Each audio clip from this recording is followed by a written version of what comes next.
It is a workshop. You're gonna have to make 500 videos before you get the one that goes crazy. It's okay to be a perfectionist, but don't let the idea of perfect get in the way of great. Started watching baseball earlier on, but I never played it. I never played a sport. So when I got there, I had big ol' and one shorts. So them shorts are baggy. They're big. They're big. I'm like, they're just flowing around. He texted me, he's like, hey, you're not gonna make the team, so you don't necessarily have to do this if you don't want to. Okay, if nobody, including the coach of that team, has any faith in me, I gotta just double my faith.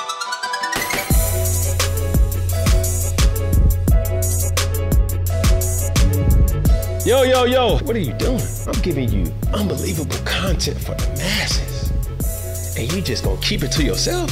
Do me a favor, tap that red button right there, subscribe, and it literally takes no time. Try it and see what happens. Yo, what's good? What's poppin'? What it is, what it ain't, what it could be, what it should be, what it would be. Cam Newton the Sun, Mr. Boogie the All. And I'm here with another episode of Funky Friday. And I promise, I really do promise to give good content for the masses, but most of all, ladies and gentlemen, I promise to give and keep it funky for your asses. Now, I can appreciate, or people will appreciate this episode, right? Because it's one of those things where certain products, certain devices, well, in this case, certain people just makes life simple. And they just unlock an aha moment in your brain. I present to some, introduce to others. You may have seen them on social media, content creator, president of the Fast Food Secrets. Hold on, did I say that right? President of the Fast Food Secrets Club. Jordan the Stallion, Jordan Howlett. How y'all doing? So nice, gotta say it twice. I love it, it's okay. Yeah. How you doing, man? How are you? Man. You all right? I'm doing good, how you doing? Solid dab. Yes, sir, thank you. So you find out a lot about a person by the way they dab. 100% agree, 1000%. Yeah. Every time I learned that growing up, if you have a whack handshake, it kind of just, everything goes downhill from there. I was trying to talk to Troy. When I first met Troy, he's our sound guy. I was like, Troy, you got to get better with that, bro. It's everything. Because it's like when you go in and then you get one of those. The mood changes. It just like changes.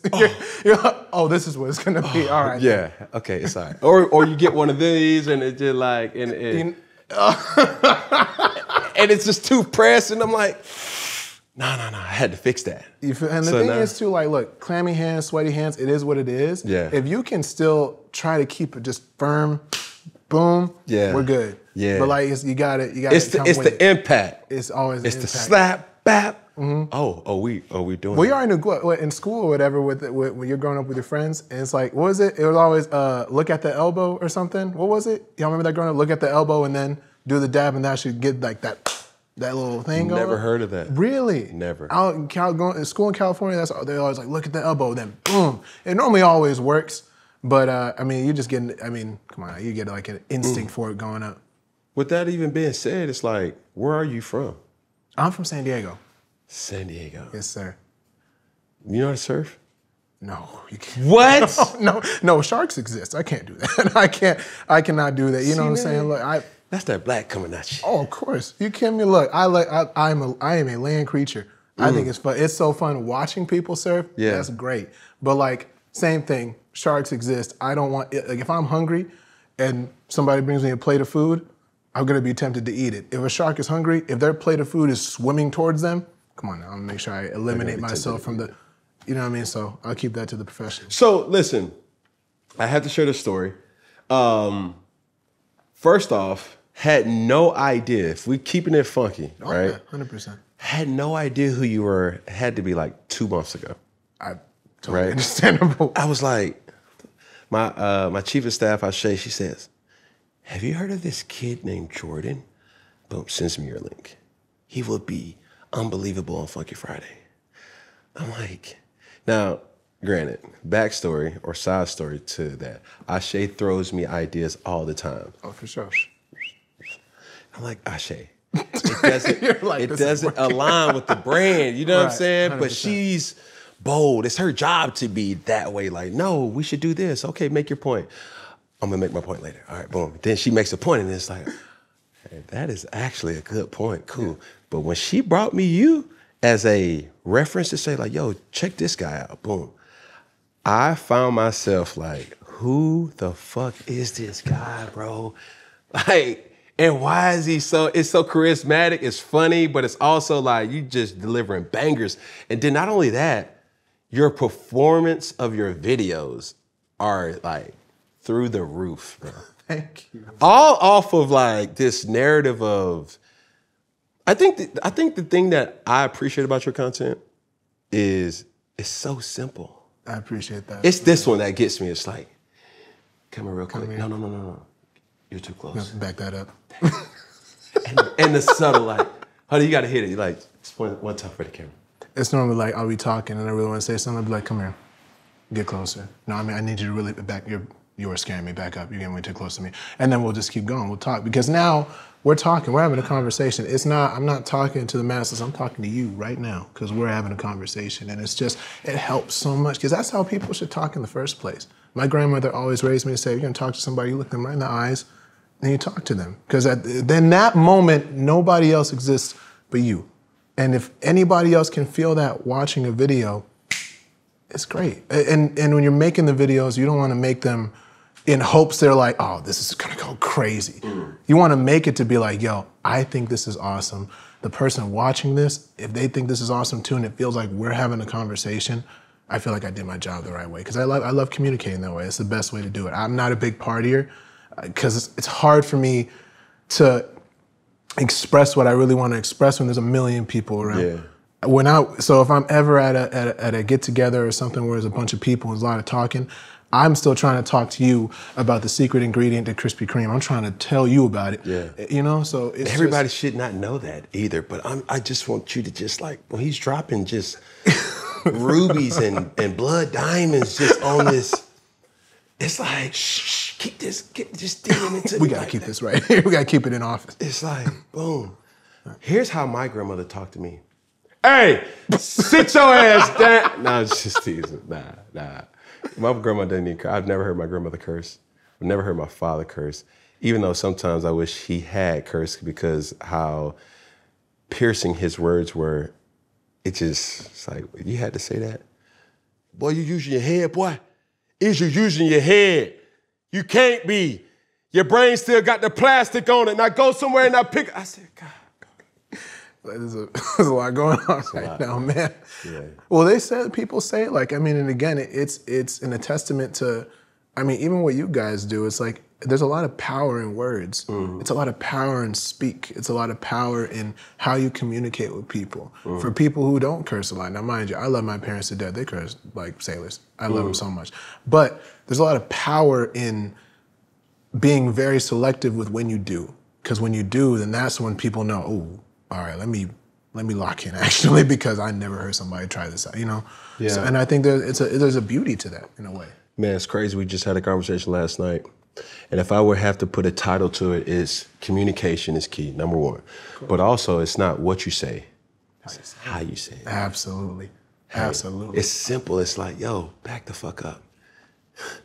That's a person that's like, he ain't fucking around. Exactly. You know? And it's so fun. I'm sorry, I didn't mean to cut you off, but it's so funny because again, like that is truly the key to anything. It's not what you have, it's how you say it. Yeah. How do I deliver this message to you, Cam Newton? How do I deliver that message to you?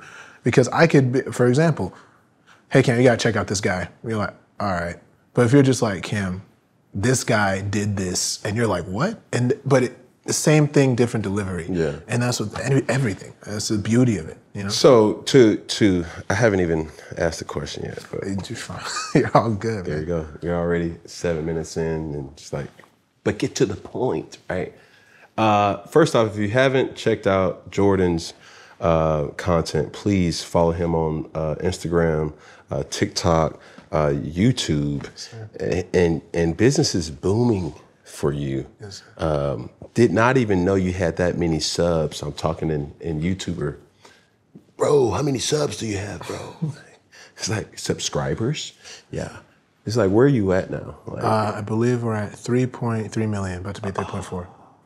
Subtle flex. With that being said, hey, Ooh, y'all are close. Listen, y'all are close. It's happening. Okay. It's happening. Okay, With that being said, I need everybody to stop. And I need everybody to just press that little red rectangle button that has white lettering and it simply says subscribe. Just click it and see what it does. It's going to make me extremely happy. I'm trying to catch up with Jordan the Stallion here, ladies and gentlemen. I mean, geez. I'm telling you that the moment you get that, you get the gold plaque, I'm telling you, it's pretty. It looks good. So, I mean, I already know you guys are going to do it, so it's going to be fun. As well. And I remember we had to talk about this too, because I don't know if it's a secret or not, but you get the plaque, right? It's gonna give you a paper right under the plaque. And it's gonna tell you that you can not only get the plaque for yourself, but everybody involved with the production, get the plaque for them too. So serious. I got my plaque, manager's like, hey, make sure, and they were all, when it was on the way or gonna get sent over, they were like, on me, like, is it here yet? And I was like, why do y'all care? It's gonna get to my house eventually. He's like, no, there's a paper. You can get everybody that's on your team a plaque. But that's the only way you could do it. You can't buy them unless you earn them. So if you earn one, everybody on the team get one. Peggy. Yes, sir. You're missing some. Oh yeah, and the silver. Y'all got the silver? You can put silver in that bag. You want the gold. Peggy don't deserve no. No, man, we gotta give Peggy one, man. Yeah, no. Peggy on the way out. Peggy's on the way out. Yeah. Peggy's, well, for the people who may know him as Omari, Garvin, he used to be a Newton, but we had to just settle for Collins now. We kicked him out of our family, so here, boy, go on over there. Yeah. Sorry, bro. Sorry. Has to be this way. Yeah. This is what I was not most impressed, but impressed about. You were an athlete yourself. Yes, sir. Like, take me how? Like, where's this? When you see content creator, you don't think of like, you know, it's almost like this. People know me as a football player, but when they see me out with my children, they don't, you know what I'm saying? Like, they don't know that, you know what I mean? 100%. And it's like, we see your content, but we just figure that you went to school for content. You figure like you've been prepping your whole life just to create content, you know what I'm saying? Mm-hmm. But it came from something. And baseball was something I was like, yo, he played baseball? I did. Tell me about it. Well, firstly, you're right, man. In the sense of being an athlete in general, you already know, like, failures are lessons, successes are great, but you cannot get hung up on them. You gotta make sure you're on to the next thing. But baseball was a love that I had at 16. I was a kid, and of course, like my parents not growing up, my brother, my parents and I growing up, we had a great life. I loved it, but I mean, I knew that I wanted to give more to them because they did so much for us, like everything they could do in the parameters of which that, you know, we could have. We didn't have much, like, at all. So I knew that growing up, I wanted to be the person that could do that for them. Right. And I knew that the best way to do it was to, at the time, in my head, I'm like, it's sports. And as a kid, I would beg my dad, please, can I get into sports? Please, all my friends are playing, please. And he'd always be like, yeah, we got it, I'll get you, right? Not knowing at the time, like, oh, sports is expensive. I don't think we could do that. Mm-hmm. But at the time, I'm just like, why can't we do this? Well, at 16 years old, I told my dad, I said, look, I want to transfer to a real high school and I want to play sports. I was going to play football, funny enough, at first. I was like, I want to play football. Hold on, slow down, because you're speeding right now, and I don't think I caught it. A real high school. What does that mean? So I went to a K through 12th, I believe it was a magnet school. I don't even call it, K through 12 magnet school, where, I mean, kids that don't necessarily live in that area could still go to the school. Is it a Montessori? No, it's, it was called John Muir. It was called John Muir School at the time. Just John Muir School, K through 12. But it was like a private school. No, it wasn't even private. It was literally, the school itself was like kids that didn't live in that area could still go to that school, K through 12. How many people were there?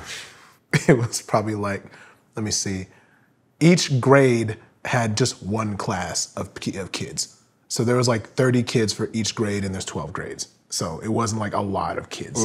It was very close, intimate. Very close. Yeah. You knew every teacher, you knew every student. Yeah. Right.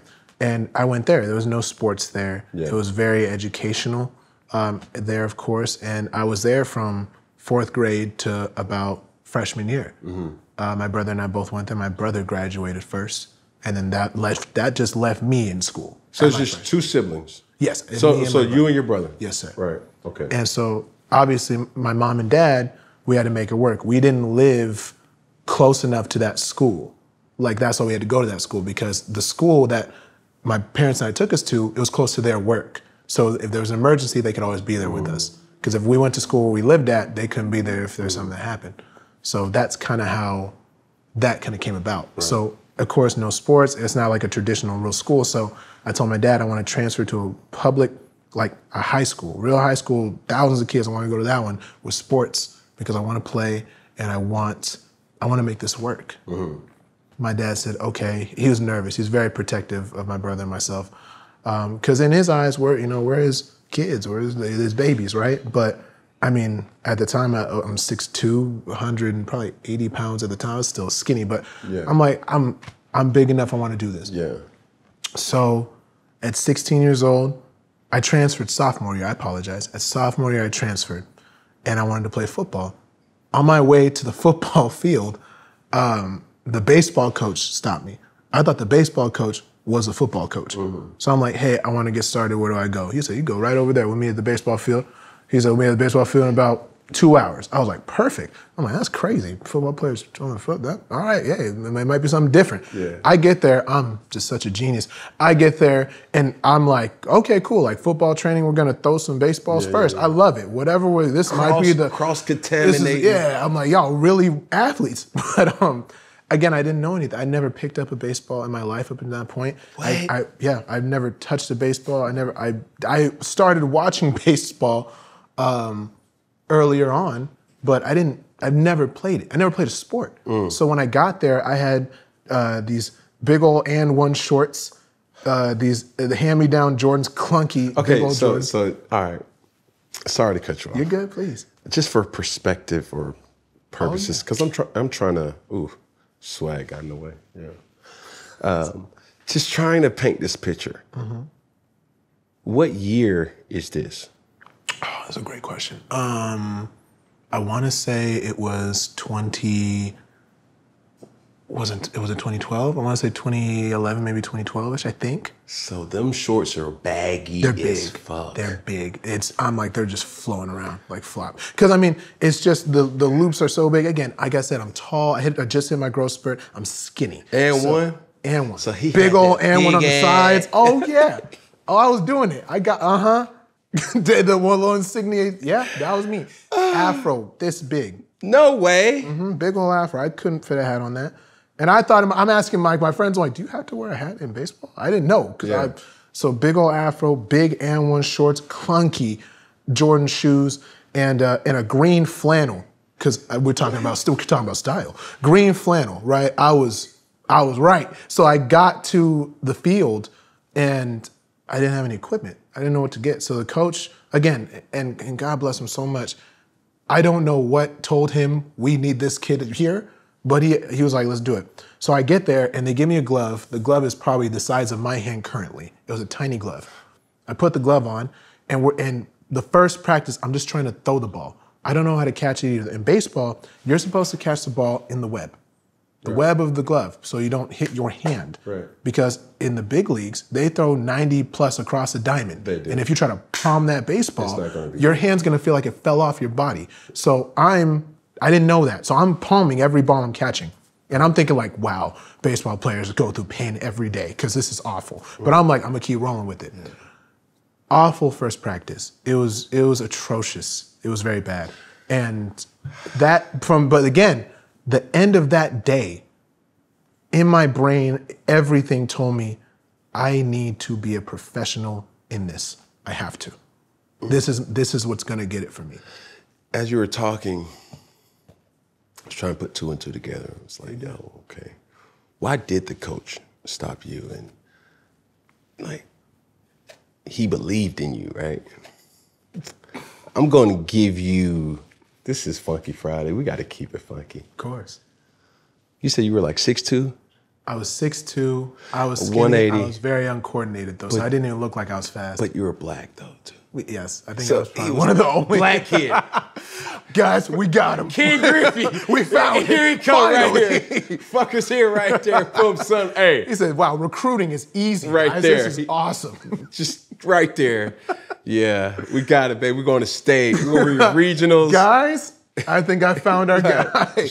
Show up, I don't even know what to, so it was, again, the end of that day, I mean, and again, I really appreciate one of my throwing partners, his name was Nate. So if Nate's watching this, hi Nate. But we were throwing with each other and he was really trying to work with me. But when you're, and here's the thing, perspective-wise, when you're playing a sport, and you should already know, right? When you're playing a sport from a youngin' all the way up until an adult to try to make this dream happen, and you see somebody waltzing in here, not knowing a thing about the sport, being just like, how you guys doing? Hi, being kind, but talking about like, oh, I want to make it big like y'all. If you're with your clique that you grew up playing with and y'all went to the same school, like they did not accept me. And growing up at the time, I had a hard time really having friends like that. So I thought, okay, playing this sport, like I'll be able to get in tune with them. Social group. I didn't. And the thing, that was one of the hardest parts. I'm getting a little ahead of myself. Let me bring it back just a little bit. That end of that day of the first practice, I said, this is it, and this is where I'm going to be a professional in this. That's it. And I bought in that day. I go to my parents. My parents tell me, well, because I need baseball gear, right? Baseball gear is like a couple $100. We did not have that. So my parents gave me a choice. They said, okay, we can either get you baseball pants or we can get you a glove. We cannot get you both right now. I think my uncle helped with that too. But again, like, mind you, my parents are trying to get keeping everything else down. So I understand, like, it's gonna be an investment. Right. And that's what my dad told me after I got the baseball equipment. He said, look, you have to understand, we're investing in you. Like, we believe in you. That's why we're doing this. That's why we'll give you what you need, but this has to be serious.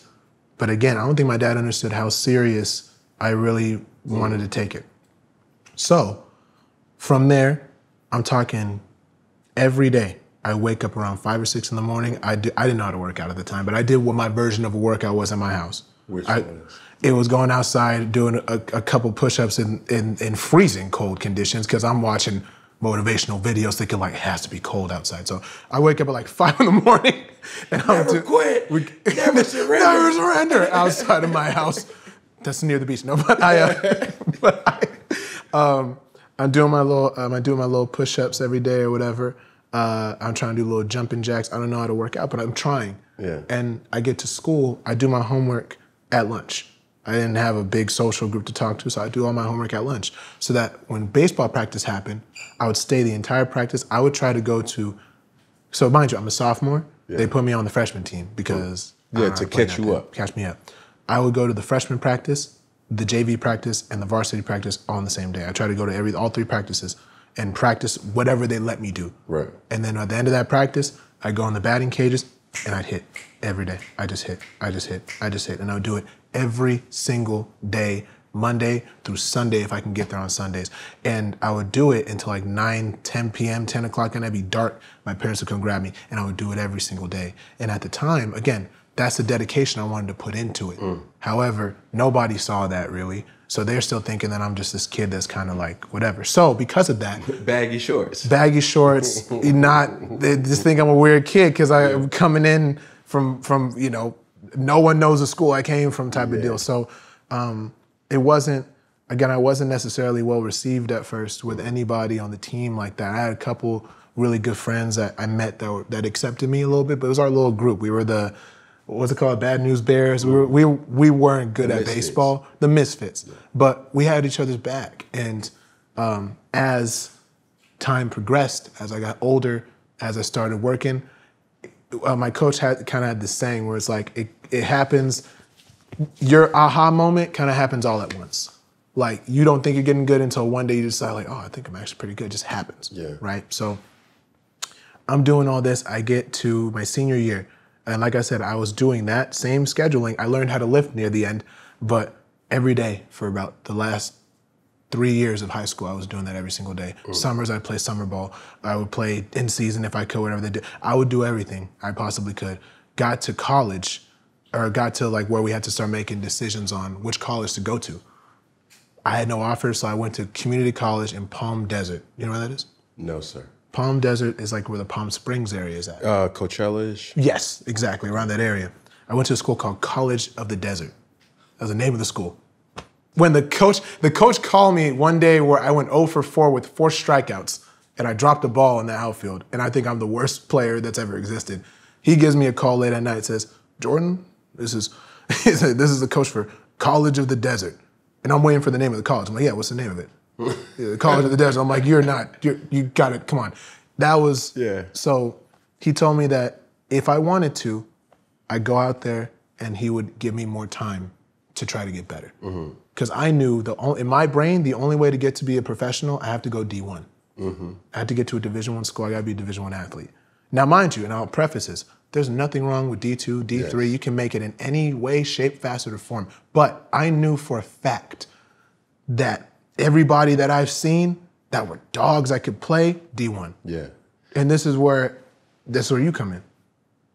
Me? Yes. So Cam Newton, this is where you come in on this, right? Again, not a lot of friends. If anything, a lot of people really secluded themselves from me. I felt very alone.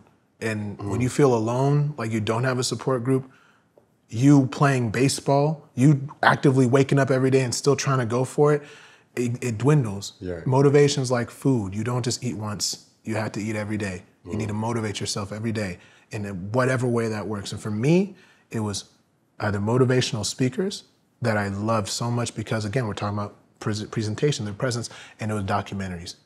I watch every single sports documentary about every single athlete that I can think of to see if anybody has been in my position for a blueprint of any kind. I'm a documentary fiend. It's great. It's everything. It's great because a good one locks you in. You don't want to go nowhere. You want to finish it. Top 3 documentaries. There's a baseball documentary called Pelotero. That one is with Miguel Sano, who's still currently a baseball player. Really? It was about baseball players in the Dominican Republic that grew up, that grew up, and they followed them from the age of 16 all the way up until they can sign for their baseball career. My favorite documentary is that one. The second one is a recent one, Beckham. You see the new David Beckham documentary? I didn't. Oh, take a look. I'm not gonna lie to you, as much as I love sports, I didn't understand the David Beckham craze at the time. Yeah. So I watched it. It was a fantastically put together documentary series. And the last one, The Last Dance. You seen Last Dance? Last Dance is my first one. Last Dance was beautiful. I thought it was really put together and it really showed all of it. It showed the real of Michael Jordan that I think everybody needed to see. And real athletes understand why he was like that. Can I give you mine? Please, I'd love it to hear. Last Dance is mine, my first. 2 is McGregor. Yes. The first, not McGregor Forever, just McGregor, the first one. There was a point in that documentary where it's like, bro, I fell in love with his approach to being bit by the bug, right? Like he jumped. Oh yeah. Feel me? Like there's times in people's lives or when people kind of go back through their lives or find out what state of their life it is. And you have to be honest with yourself, very honest, and ask, did I ever jump, right? McGregor jumped. He knew. And when I see the love story with him and his fiance, they were tied at the hip. She believed in him. She really did. The parents didn't necessarily believe at the time, but when you're fighting every day, you're beating up every day, you're getting punched, you're punching, you're doing this, the dedication. And I remember having this conversation with Tim Cook, CEO of Apple. Blessed enough to have a face-to-face conversation with him. War Eagle, by the way. He went to Auburn. And he says a lot of people get caught up into the prize being the destination, but the joy really is in the journey. Oh my gosh, yeah. And I was like, yo, it's like, damn, like that hit. So Last Dance, McGregor, and shucks, man. I think there's one that I'm gonna ask you about because you went to Auburn, but I'll ask in a second. What's your third one? I'm sorry. Sports. The one that had the most impact on me, not sports related, but it was documentary. What the Health. What the Health? I don't think I've heard of that one. Wow. What the Health. It's like not hell, but health. Health. Mm-hmm. And it just exposed the food industry. I mean, bro. Never. And it wasn't the reason why I became vegan, but it was just like, I was in that wave like, yo, God, send me a sign of me reason why I need to convert. What the hell? That, and then follow that up by Food Inc. And it was like, yo, what's really in these chicken tenders? Mm-hmm. Like, but that's that. Did you see the 30 for 30 Bo Jackson? Yes. One of my honorable mention. I've watched that probably 5-6 times. When it made me appreciate it more because watching that, I actually knew Bo and know Bo and knows his evolving of very strong-willed, very determined. If he's not feeling it, he's not going to do it. And he battled not necessarily identity issues, but relatable issues because he couldn't articulate himself, early on. Then he ended up now like he's a motivational speaker and does speaking engagements and things like that. But amongst other things, and he was definitely like a family figure to me while I was in Auburn. And just to see his presence and what he went through is just something that is undeniable. So. Oh, absolutely. I mean, even now, it was Bo Bikes Bama, I think. It was Man, I just love how you're right. He does what he wants to do, and that's the biggest, most respectful thing about it.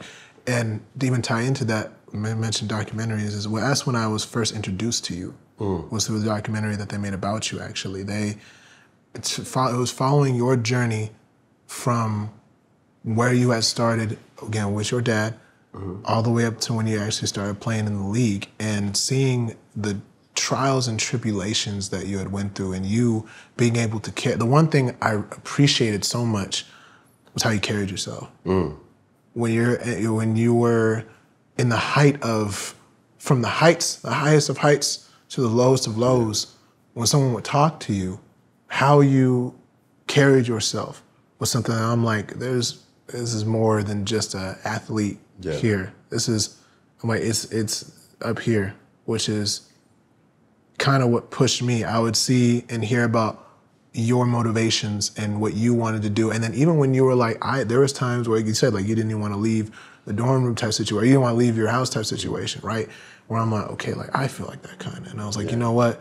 And then I'll see you get out of it, and you're like all the BS aside, you get all that stuff out, and you just go for it. And so every time I'm waking up 4 or 5 in the morning, I get to the gym and I'm just like, you know what, Cam did this, I gotta do this. And I would, in my brain, I'd be like, you know what, there's nothing to it but to do it, you just gotta do it. We gotta do it. And so I would, in times of doubt, in times of like, I'm not sure if I could keep, I'd watch a documentary. I'd watch the piece that they did about you. And I would get excited seeing like you're running Auburn. I would be like, man, it gets me juiced up. Seeing you, and then going from there and seeing you in the league, I always get me juiced up. And then watching just your run in the league. I'm like, bro, what they call it? It was Super Cam. Man, I bought in. So I was like, you know what? I want to be like that. I'm like, I'm trying to be that athlete that just like people can look at and be like, he's solid. Right? And so it gave me that final push I needed because I got to community college. I was 190. I was still skinny, and I was going through it. And it was these singular words is kind of what did it for me. Yours pushed me to that direction. These words that was told to me one night when I was like, it was the same thing. I had no friends out there. I had nobody I knew. The players definitely did not like me. Same thing, because I wasn't good yet. I still wasn't good. I was practicing every day, but I still wasn't good. And I was being so by myself, and it was a strength and conditioning coach. He had just got hired, because we weren't a great team. Get to College to the Desert, there's nothing there. It's hot. It's our first practice. It was like 120 degrees. If anything, I worked out and I worked out with some baseball players. I worked out with a lot of the football players too, because like I needed to get my strength up. This strength and conditioning coach looked at me and said, "You are a representation of the people that brought you here. So how you handle yourself, how you conduct yourself, how you think about yourself represents how other people, you represent them." He's like, "How do you feel right now?" I said, I feel like I want to give up. I feel like I want to call it. I feel like I can't do this. He's like, how do you view your parents? I said, I think my parents are the most hardworking people in the world, and they made it work and they got me here. They said, do you think you're representing your parents the right way by feeling like you just, like it's all done and that you want to give up? And I was like, no. He's like, your parents brought you up to be the guy, right? Your parents brought you up. I'm like, yeah.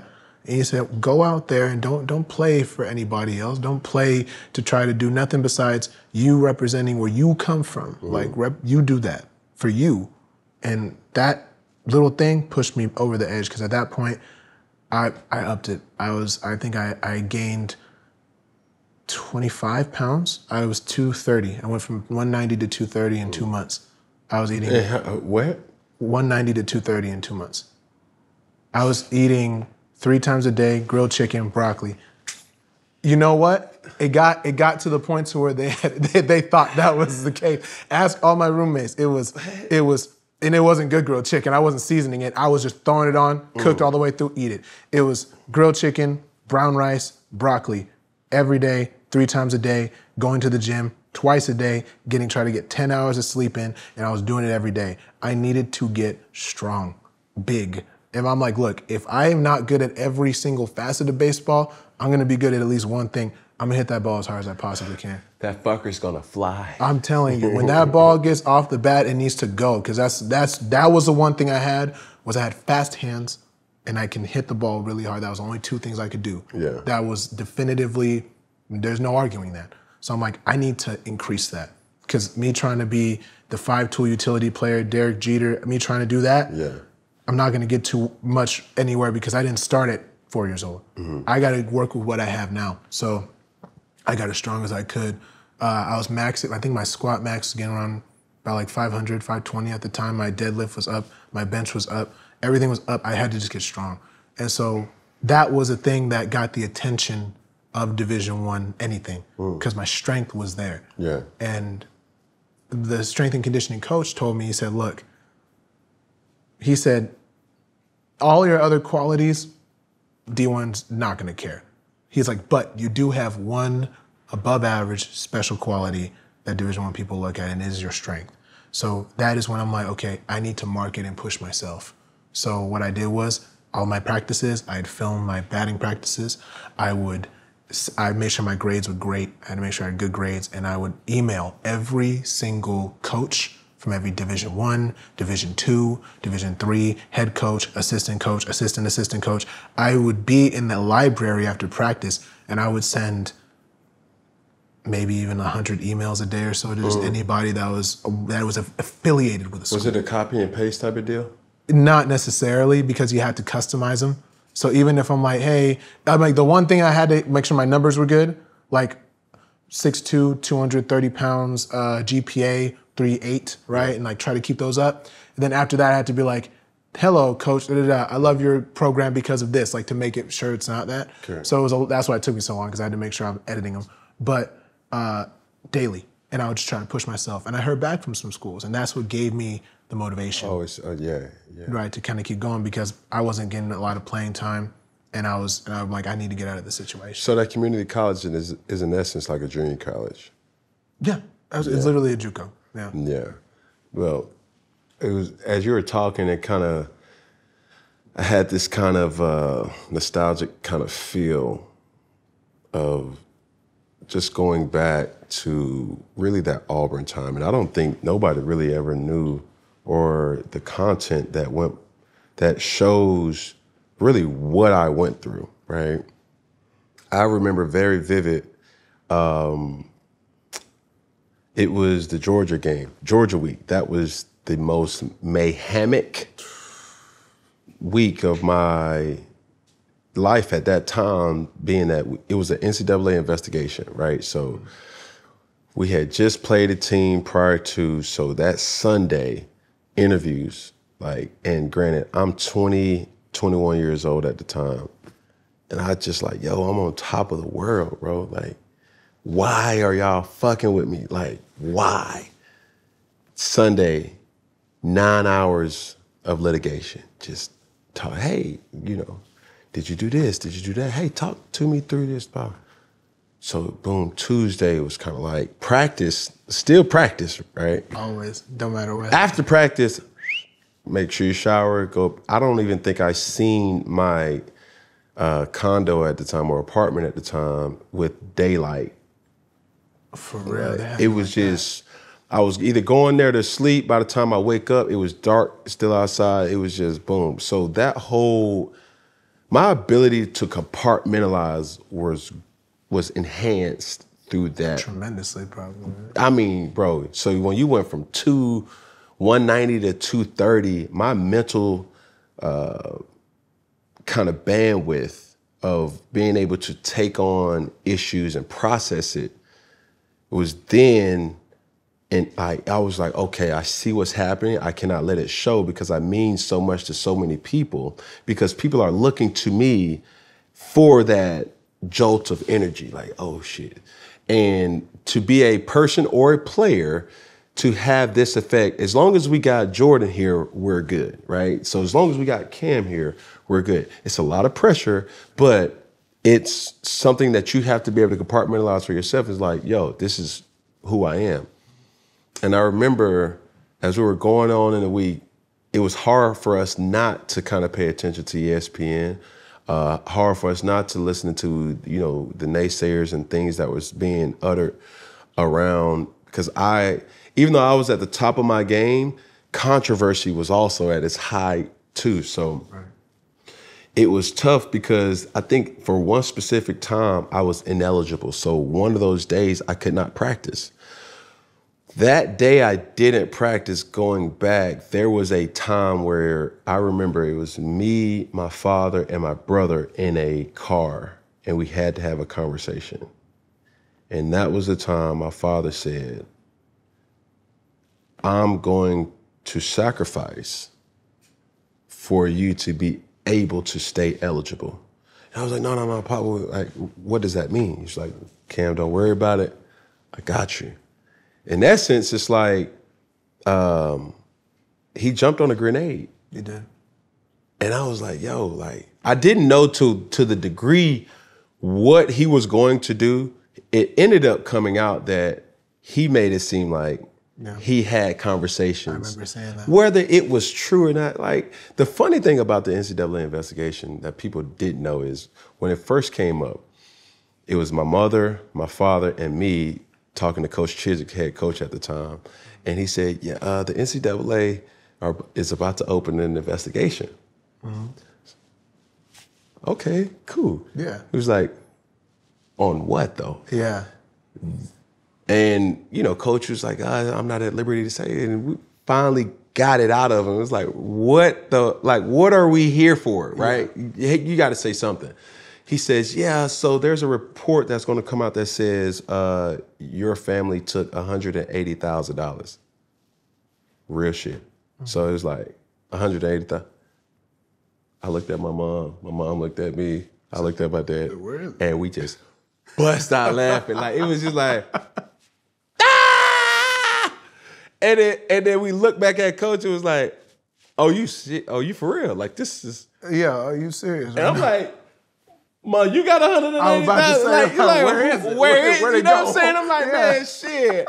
I got to bust this Pell Grant money that I'm giving to give my parents some gas money to get to the games. You know what I'm saying? And I'm like, yo, 180, that's life-changing. You know what I'm saying? Shit, I don't think my household even made with 3 adults 180. I'm like, yo, where is this money at, right? Mm-hmm. So this whole time, it's like people or the devil was just working, like trying to make it so tough and strenuous. And I was like, bro, you can't break me. And at that age, I was able to compartmentalize, like I mentioned. And all I just wanted to do is just get to Saturday. I was like, bro, if I can just get to Saturday, somebody gonna pay. Oh yeah. It's like, that was my playground. That was my peace. That was just, man, just get me to Saturday. I was gonna ask you that. Because again, for people who aren't familiar with it when it comes to sports, right? The minute you step into that field, everything has to leave. You can't bring it on the field. And I was gonna ask you, in the heat of all of that going on, even controversially, game or practice, was it an easy thing to just like, all right, we gotta focus on what's going on? It was easy to play. It's almost like, and that's what it was to me. It was, I didn't hear anything. No. It's like, there's like a director's kind of edit where the person's listening to like symphony music, right?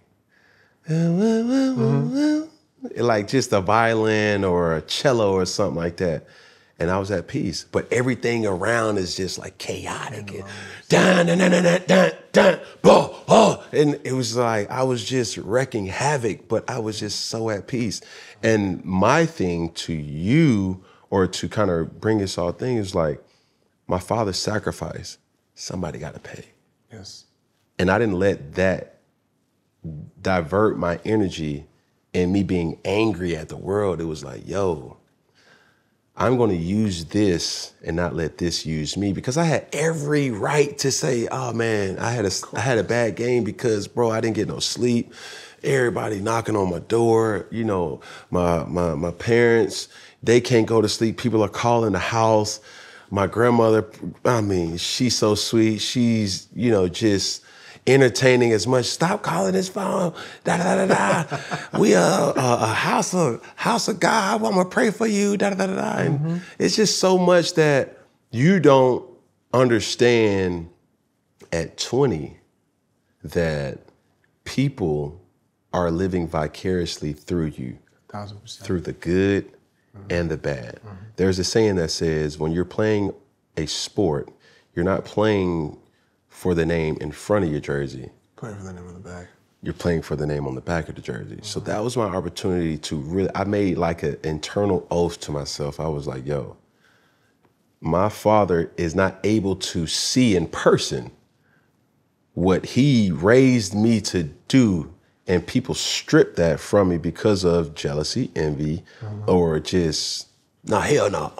Where the fuck did this damn unicorn of a person come from? Auburn was average, but now they elite.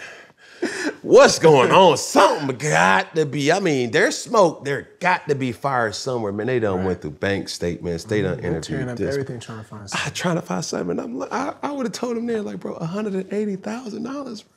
In my, I'm gonna tell you this: if it's 180, you're gonna find 180. you gonna find it. something. If you can't, if it's been day 3, you still can't find it, it's not there. Bro, we're going into month 6, month 8.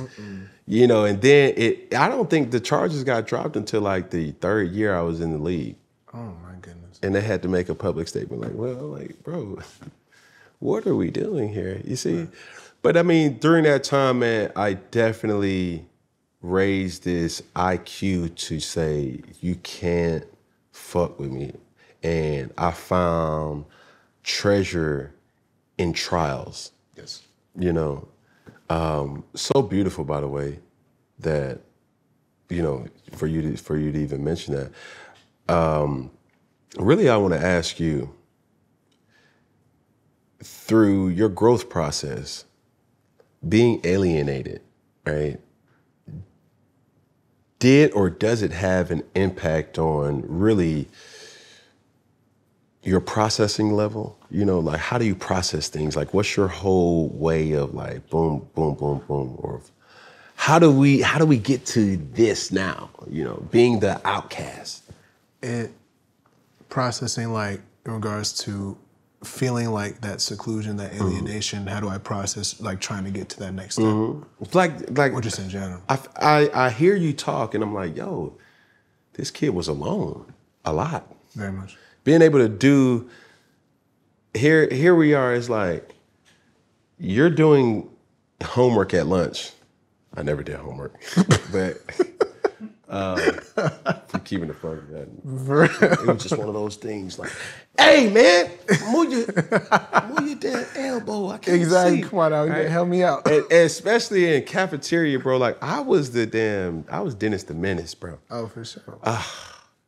So that I can't relate to it because I was always such a magnet to people. Absolutely. You feel me? Yeah. So when you're talking, I'm like, yo, like how? And especially what I see now is like.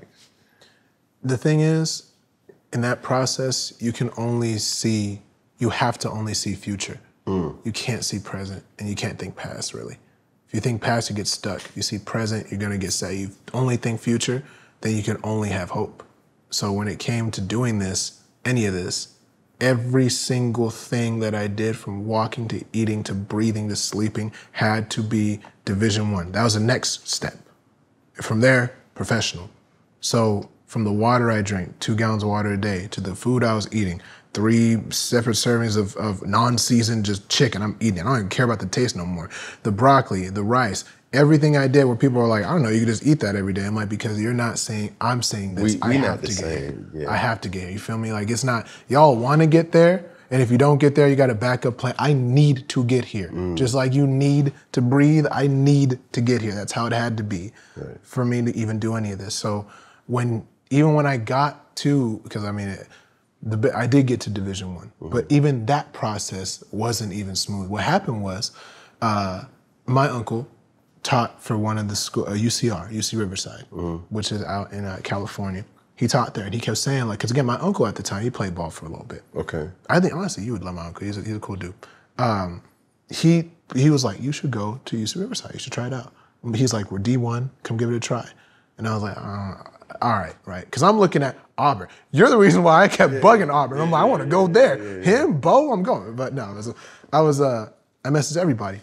And then UCR, ironically, funny enough, they saw me hit a little bit. There was a little a showcase. Okay. So I would save up whatever money I had. I'd pay for the showcase. My uncle took me to the showcase. I'm hitting. They liked how I hit. So they're like, hey, you know what? Let's try to get you ready and put you on to get you at UC Riverside, D1. I'm over the moon. I'm thinking like, oh, we're doing it. Oh, this is it. Like, all right, cool. I still got a little more time left in my junior college realm, but now I have a place to go. I'm thinking the entire time that's the goal. By like 2-3 weeks before I graduate, I'm like, let me just double check real quick. I want to make sure. Send a little email out. I'm like, hey, email didn't go through. So I called the school. At the time, it was Coach Parnell. I said, hey, I'm looking for Coach Parnell. Just want to ask him about the next following steps because he's the one who saw me. They said, oh, Coach Parnell moved to China. He's coaching the Chinese national team. He's not here no more. And I said, oh, what about me? Like I'm Jordan. This person on the phone said, nobody knows who you are. And I'm sitting there. You are who? Feel me. He was like, I don't. So he hung up the phone. Jordan who? Exactly. He said, I don't got that. Hung up the phone. Nobody knows who the fuck you are, guy. Literally, my heart flew to the ground. My body turned cold. I was so scared because I'm like, I thought this was it. Not only am I back to square one, I'm back to square zero because I'm about to graduate here and I don't know where to go. I don't know what to do. What's my next steps? So I had applied academically, thankfully, to every single school that I hit up for sports, athletics. I got accepted to UC Riverside, just on an academic standpoint. I got accepted to UCSD. I got accepted to Howard. I got accepted to other places to where I'm like, okay, I have options academically. Yeah. But again, I had no money. So my plan was I said, you know what? I'm going to do every single athlete's last resort. I'm going to walk on. So what I'm going to do is, and for those who aren't familiar with what a walk-on is, it's a tryout. Every school has to have a tryout. It's kind of mandatory. They'll have a tryout and be like, we're not taking nobody, but we have to have it. Just like that showcase, and I'm always wondering, what do they do with that money? Whatever they want, probably. Split it. They split it like, well, this is a great day. But So I contacted UC Riverside. They were going to have a showcase, like a little showcase camp thing over the summer. Right. I purposely went there knowing I wasn't ready yet, knowing I wasn't going to perform well, but I went anyway. Because in my mind, I'm thinking, I need to show them not only that I could be coachable, but that I can improve in such a short period of time. Because everybody is at the showcase is going to be at that walk-on. Went to the showcase. I didn't do that well. But they all remember my name. They all remembered who I looked like and what I was and who I was. Then I applied academically, and I told them I'm going to walk on. I'm walking on. I'm letting you know. This is happening. This is happening. I went to the coach at the time, the coach that was there at the time. He sat me down and told me, he's like, for you to be a walk-on, there's 30 guys on this team. You cannot be better than the 30th guy. You got to be better than the first guy if we're going to take you. And at that point, I was like, okay, because this is happening anyway. I'm doing it, so fine. As I'm getting ready over the summer to do this, he texts me because I'm asking him about other like precautionary measures. Hey, what time? He texts me. He's like, hey, you're not going to make the team, so you don't necessarily have to do this if you don't want to. And mind you, hearing this, I'm like, okay, if nobody, including the coach of that team, has any faith in me, I gotta just double my faith. I'm like, oh my God. I'm like, I'm doing this still. Nobody knows you, guy. No, quit. Literally. Stop showing up. Near the end of it, it was just me at that point. So, I put my body through the most I've ever put it through over that summer. I had just enough money saved up for the first partial payment of the first quarter of tuition, which was $1,200. I saved up all my money from the summer because I didn't want to pull out loans because I knew that was going to affect me and my family long term. Correct. I'm like, you know what I'm going to do? I'm going to save up the $1,200, make it seem like I got enough to pay for this, pay for that first payment, try to walk on and get a scholarship. That was my genius idea. So that's what I did. I paid for the first payment. I get to the walk-on. It was only 2 guys, me and another kid. That other kid's like, what's your name? I tell him my stuff, and he's like, oh, okay, you're a nobody. That's fine. Verbatim. Man, I'm like, at this point, I'm in a TV show. There's no way. I'm telling you, you're talking about signs and all that. Man, you're running. My faith was tested. Not red light. Real life. Stop sign. No, what is that? Yield. No. I'm telling you, I went to that tryout. I put everything in. I had every throw. If I threw my shoulder out that day, that would have been fine. Because they had to take me. I'm like, you guys are going to have to take me. They only gave me like 8 swings to hit. And if I'm not mistaken, I think most of those balls went out, if I'm not mistaken. And then throwing-wise, I threw pretty well. Running, I think I ran a 6'9". Now, we run 60s, not 40s. So anything under 6 is okay, especially if you're 6'2" and 230. Not awful. I'm like, all right, I did everything I possibly could. So now what the coach said is, all right, we have a 7-day period. If we call you in 7 days, we want you. If you hear nothing in 7 days, we don't want you. We have to call you. We literally, they say, if we call you, go ahead. If you hear nothing from us after a week, just go ahead and wrap it up. Hey, I just thought about that scene of Friday with Chris Tucker went to the don't ever come back here. I'm gonna call you. I'm gonna call you. He said you look like Janet Jackson. I had just seen Friday the other day too. I watched it again. But man, I love it's a classic movie. But literally, that's how it was. It was like basically, he was like, yeah, don't come by here, don't bug us. We'll call you if we want you. Now, that whole time, mind you, I only had money for the first payment. I owed the school $3,000 because that payment ran out. The next couple came and there was a late fee and all this stuff. I didn't have it. Adding that compound. And I didn't know how quarter systems work in college. Was Auburn semester system? Semester. So quarter system is shorter. You have 3 quarters, meaning that your first week, you're already taking your first test. You have 3 tests. If you fail 1, you're almost going to fail that class. Fucked. So I didn't know pace. I didn't know the difficulty of the classes I was taking. I already had like 3 Fs because I didn't know how fast we were doing this. Mind you, I'm sleeping in and out of my car. I'm next to the field. I'm waking up. I'm taking showers in the rec center. And when it came to food, I did not have much. I'm eating so little. I'm exhausted. If I have money for gas and I can get to my uncles and my aunts, I'll go. But if I have the money for gas, I didn't want to press nobody. So I'm I'm making it work. I'm so tired from the lifting, the stress, the lack of sleep. Doing school was virtually impossible. I'm trying. So at this time, I'm 6 days in, no phone call. And I had an iPod. I did not have a phone. So for those, I know y'all feel me on this. For those who know this, if you didn't have the money for a phone, I had a little iPod. You had the Wi-Fi? With the Wi-Fi, and I had a little texting app. Yeah. That's the number I gave the coaches. So I had to be next to a Wi-Fi signal 24/7 to wait for this call. And the last night, by the 6th night, I didn't get a call from them. I owe $3,000. I'm failing my classes. Nobody knows. My parents, my friends, everybody already thinks that I'm on the team at this point. Yeah. I'm in my car. I'm crying. I'm praying. I've never cried and prayed as hard in my life as I did that night. Not because just I wanted to play baseball that badly. Is because I didn't want everybody to be right.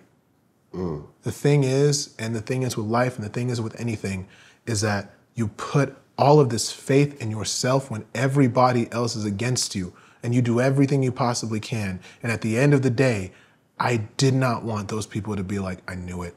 Because I wanted to prove to them and everybody else that if I can do it, literally, if I can do it, anyone else can do this.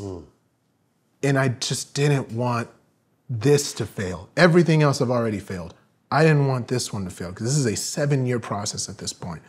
So that night I fell asleep and I kept having reoccurring dreams. I'd wake up, I got a call from a coach. I'd wake up again, I got no call. I wake up, I get a call. I was having dreams inside of dreams. So when I woke up, actually, I got a call. He was calling me. And I didn't know if it was real or fake. So I'm answering. And he said, we need you to come to the field. I'm in my pajamas. It's like, I'm outside. Really? I'm in the kind of field. Okay. They said, you get here in 15 minutes. I was there in 3. I just had to make sure I got out the car. I was in my little pajama bottoms or whatever. I'm knocking on the door. Sat in the coach, and they said, all right, we're going to take you to the batting cages here. I want you to hit 8 balls. I was like, all right. Get in the cages. I want you to hit 3 of them, oppo. In baseball terms, I'm almost certain you know this, but for people watching, in baseball terms, oppo means opposite field. If I'm a right-handed hitter, I got to be able to hit the ball right field. Boom, boom, boom. Pulling, hitting it left field. Boom, boom.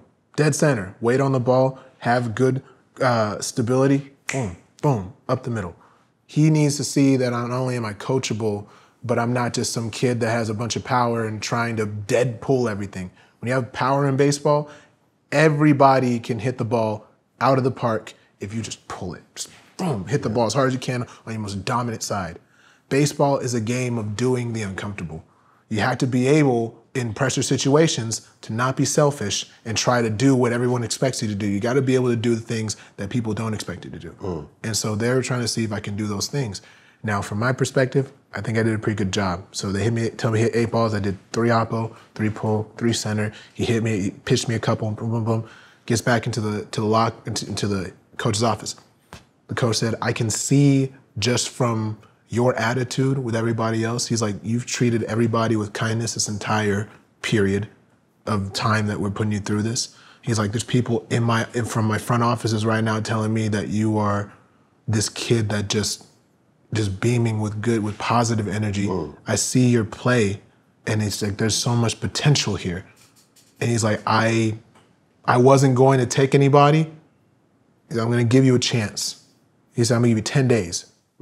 Not a 10-day contract. Give me a 10-day contract. You know what that is, right? Yeah. That's what he said. He said a 10-day contract. I tell everybody else, they're like, what? I'm like, yes. He said, I'll give you 10 days.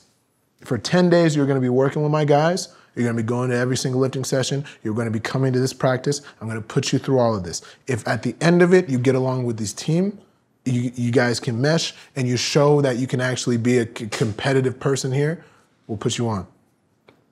If you thought I was a freak before, man, those 10 days, you couldn't talk to me about nothing that wasn't baseball. I wasn't trying to talk to you if it wasn't baseball. I was almost next to the field every day. 6 a.m. lifts, I'm there at 4:30. I'm sitting there waiting. The strength and conditioning coach did not like me because I was there before he was. He didn't like that. I'm doing everything I can, and I made it. that 10-day period, he said, you know what? We got you on the team. We like you. We'll bring you on. Then I ended up getting a scholarship, so I was able to finish my schooling and be on the team. And I'm thinking, I felt like a superhero, man.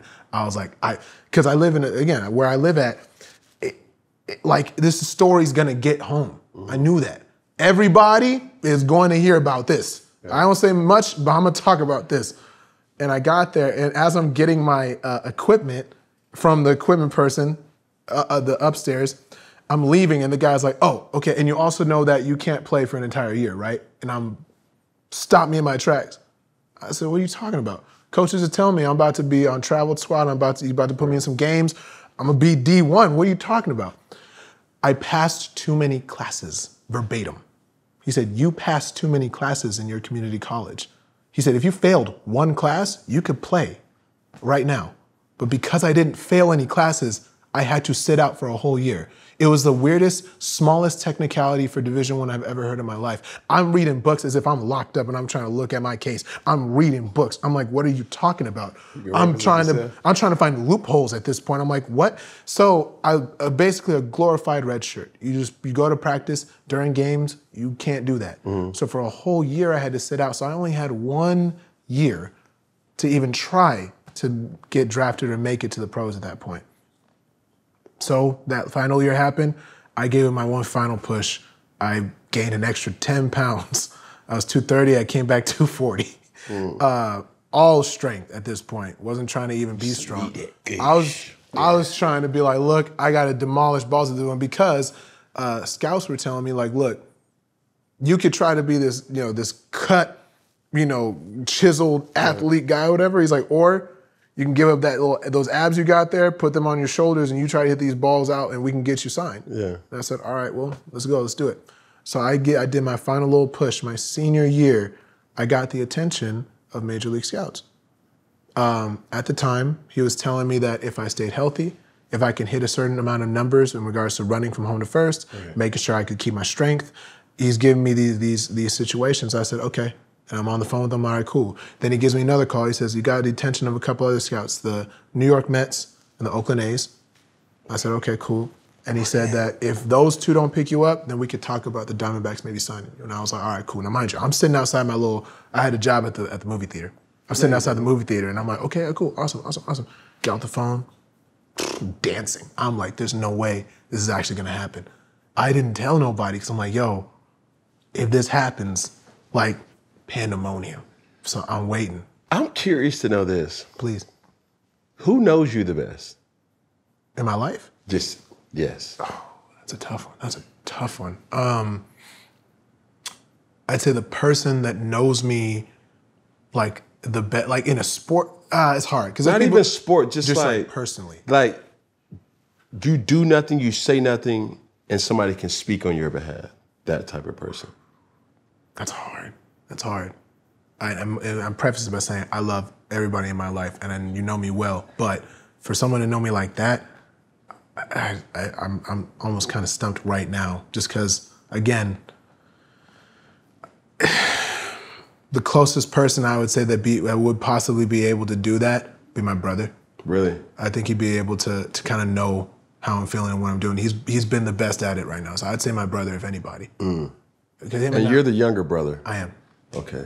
I'm the younger brother. And again, I was just excited. I was so excited. I was ready.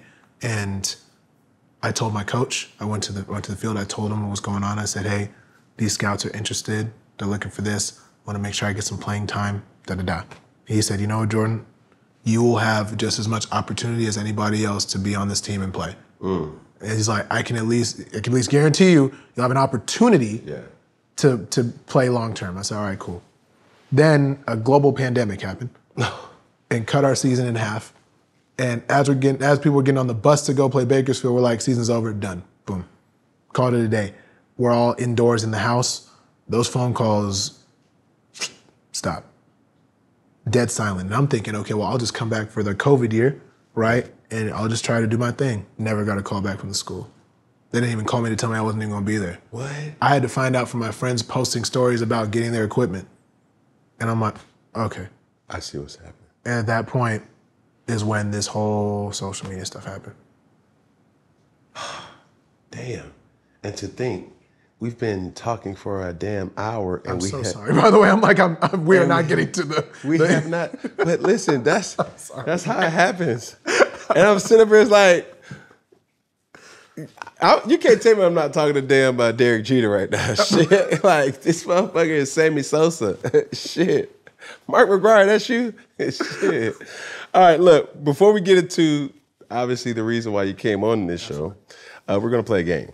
Let's do it. All right. So Jordan, in my opinion, you are the best source for learning life hacks. Yes, sir. So let's play 2 truths and a life hack. I like that. With Jordan, or should I say Jordan the Stallion. Let's do it. This game is brought to you by Iconic Saga by way of an individual named Brelan Butler. Very weird guy, by the way. So if anybody knows him, weirdo. Iconic Saga is full of weirdos. The only sane one is VJ, and he doesn't talk much, but that makes him weird too. So we're gonna play 2 truths and a lie, but the topic is life hacks. You must figure out which life hacks are lies. Are you ready? Which ones are lies? Yeah, I'm down. All right. So, okay, I think I got it. Okay. All right, here we go. Make Vaseline ice cubes for sunburn. Use frozen grapes to cool your glass of wine. Okay. Make frozen coffee for iced coffees without watering them down. Can you read that last one? Say less, I know, stuttering today, Junior. Make frozen coffee for iced coffees without watering them down. Use frozen grapes to cool your glass of wine. Make Vaseline ice cubes for sunburn. That grapes one has to be, that can't be right, because when you freeze grapes, they're not frozen for longer than, I'd say, 30 seconds. So to cool down a glass of wine, I'd say that grapes one isn't true. Okay, so that leaves 2. Make frozen coffee for iced coffees without watering them down. Make Vaseline ice cubes for sunburn. The Vaseline ice cubes for sunburn don't make no sense either. I'm gonna say that one's not true either. I'm gonna have to say that frozen coffee one's a true one. No, bro. It's make Vaseline ice cubes for sunburn. Oh man, it sounded brilliant, but I was like, it doesn't make any sense. But the ice though, like if it's, I guess because the ice would be a cool, like you're cooling it down, and also it's Vaseline. So that is brilliant, by the way. That's good. That is. That's really good. So if you use that, you know you got a source. Of course. Right. I'm going to open it by saying this is brought to you by Funky Friday, of course. No. It's brought to you. Don't even mention Brelan.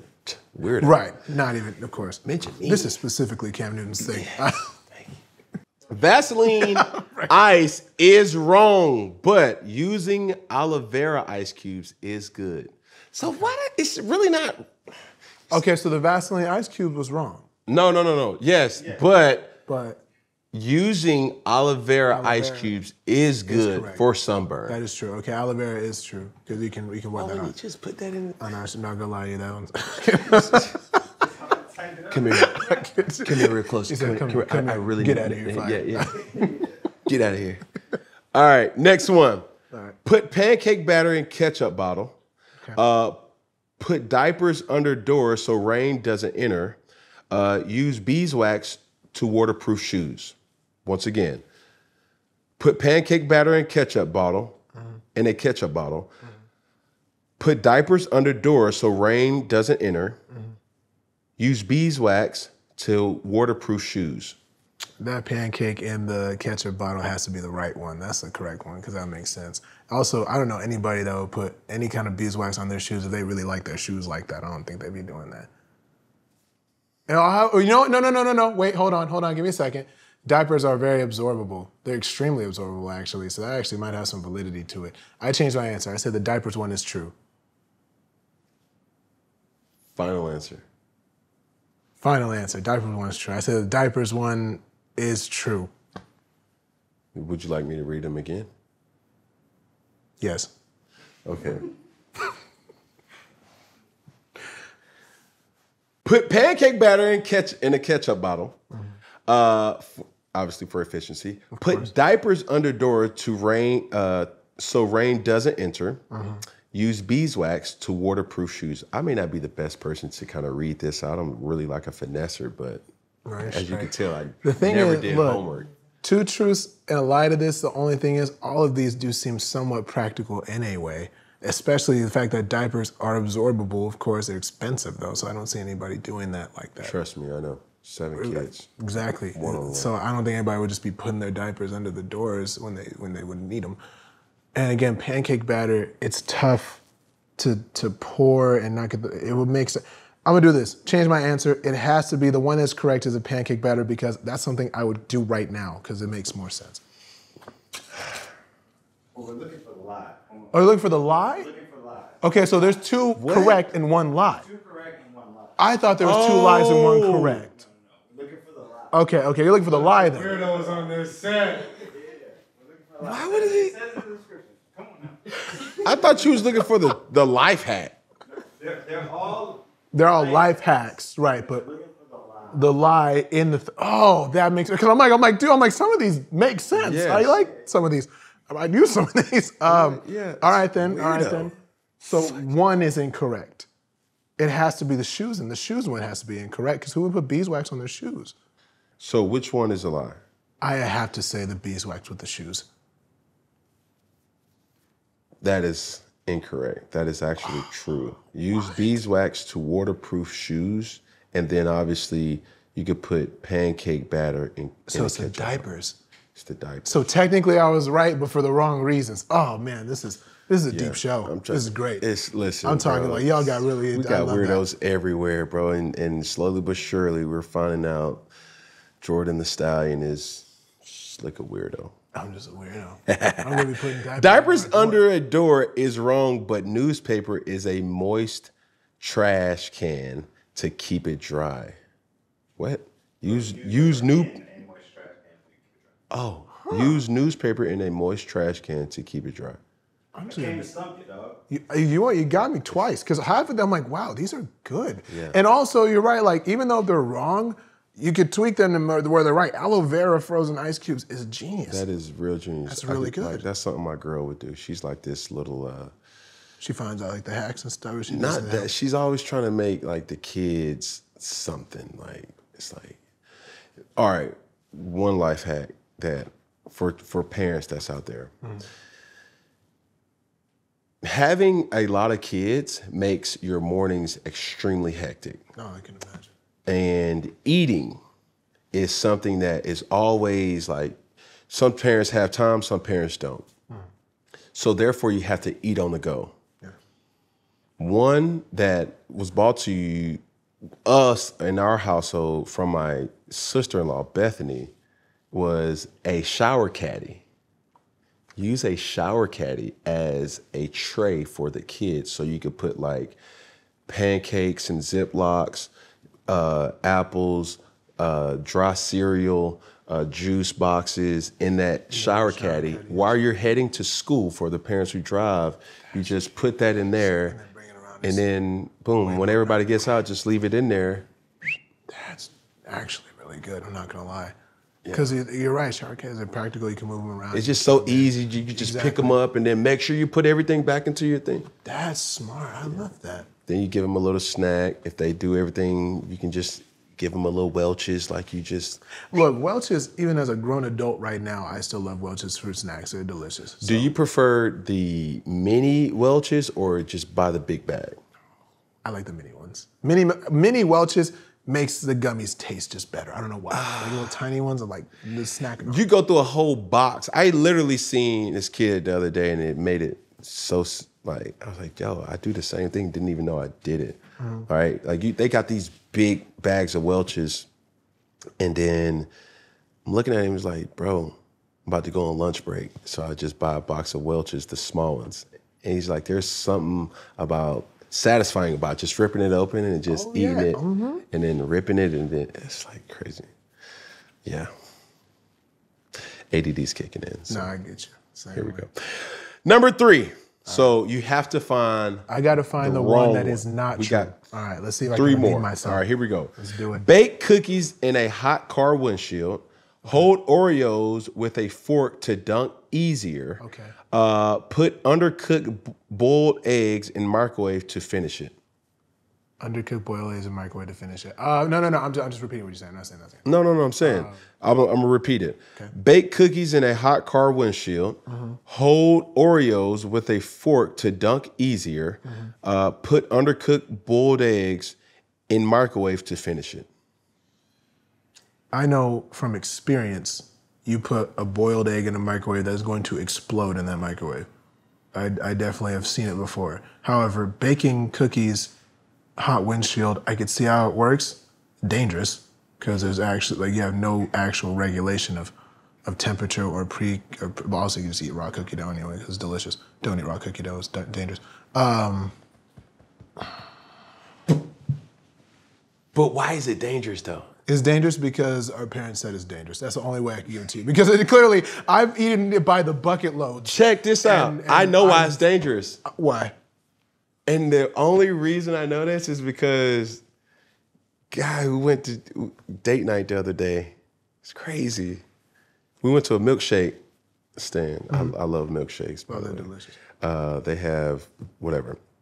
And they had eatable cookie dough. I've heard of that. And I was like, what makes it tastes whack though, in my opinion. What makes it edible rather than just a normal cookie dough? Yeah. Lady hit me with just simply said, oh, the reason why it's edible is because it doesn't have egg in it. Oh, egg, yeah. Egg for the salmonella. What? So the reason why it is edible is that there's no egg in that cookie dough. Mm-hmm. You can make edible cookie dough at home from just using the flour. I believe it was flour, it was milk, it was just regular chocolate chips, a little bit of extra sugar and vanilla extract. Mix it around, makes your cookie dough, you can just eat it and you're fine. We gotta be careful though, make sure you don't heat up the flour too much. You're a legend, bro. But to answer your question about that, I know the Oreo one's true because I did it. It is actually really practical to put the fork in the Oreo, dip it, and use it, so that's true. Baking cookies under a hot windshield, I can see it working because obviously how it gets really hot, so it makes sense, but it's just too many danger factors. I wouldn't even tell my kids to do, if I had kids, I wouldn't tell them to do that. So I would have to say, out of the two, lesser of two evils, I say the incorrect one, because we're finding the incorrect one. The cookies. That has to be incorrect because it's just not that safe. It's the egg? It's the egg. I know. You heard me. That you put a boiled egg in the microwave is going to explode. But putting raw cookie dough under it makes sense because it'll cook. You just said you practice in 120-degree weather. If you put a cookie on that windshield, go to practice by the time It's cooking. You're right. That's cooking. Oh man, that's a lesson too. It's a metaphor. Never second guess yourself. I literally just talked you out of that. You did. You see that? You gotta. Don't be like I'm from me. Atlanta, bro. I'm with a professional, and I lost it. Boiled eggs in microwave is wrong. They will explode. Okay. All right. Man. All right. Number 4. Here we go. Use lemon to remove highlighter from book pages. Okay. Use wet sponge while drying laundry to stop static wrinkles. Okay. Use hot knife on a plastic bag to make 2 plastic bags. The second one's incorrect. Which was what? Okay, I'm not gonna be an asshole. All right. The second one was use wet sponge while drying laundry to stop static wrinkles. Yeah, that's not correct because you have to use something else to take the static out, not a wet sponge. But yeah, that's not correct. That's correct. You're correct. Use wet sponge in dryer is wrong, but put ice in a dryer and it will stop wrinkles. Yes, sir. Ice? Mm-hmm. Ice. Is that true? Like ice cubes? Yeah. Oh yeah. Lifehack. Everybody behind the scenes are going, now, y'all ain't knew that. Y'all shit wrinkled right now. Look at that damn shirt. you're not ice cubes at the house. But no, the lemon one is true because there's a component in lemon that does take out the yellow part of a highlighter, not other color highlighters. But if you have a yellow highlighter and say you're using something for whatever the case, right? You made a mistake. You can get a Q-tip, put lemon juice on it, and wipe the Q-tip over to take the highlighter off. It does work. And in regards to that last one, which was the hot knife, for the plastic bag has to be hot because what happens is if you cut downward, that heat closes the actual cut itself. It makes 2 travel-sized bags. So if you're traveling with your kids and you want like little travel-sized little Cheerios, whatever, just do that. Obviously, knife has to be hot. Make sure you're with adults, but yes. Wow. Here we go. I did not know that. Last one. Use shaving cream to clean mirror.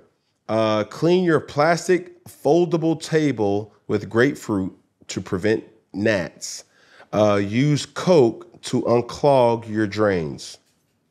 Once again, use shaving cream to clean mirror.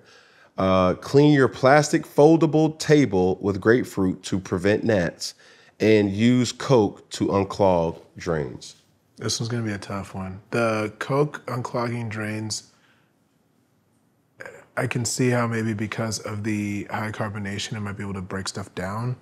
I think that one might be true, so I'll leave that one as true. First one was use shaving cream to clean mirror. Second one was clean your plastic foldable table with grapefruit to prevent gnats. So I know that there's other things you can use to clean a mirror. You can use WD-40 to clean mirrors, by the way, but you can do that as well in case you don't have the actual glass cleaner. Shaving cream, I can see has components to make a mirror clean. That second one is, and I'm so sorry, one more time. What was that second one? Clean your plastic foldable table with grapefruit to prevent gnats. That doesn't make any sense because the high fructose corn syrup and grapefruit juice would just attract gnats.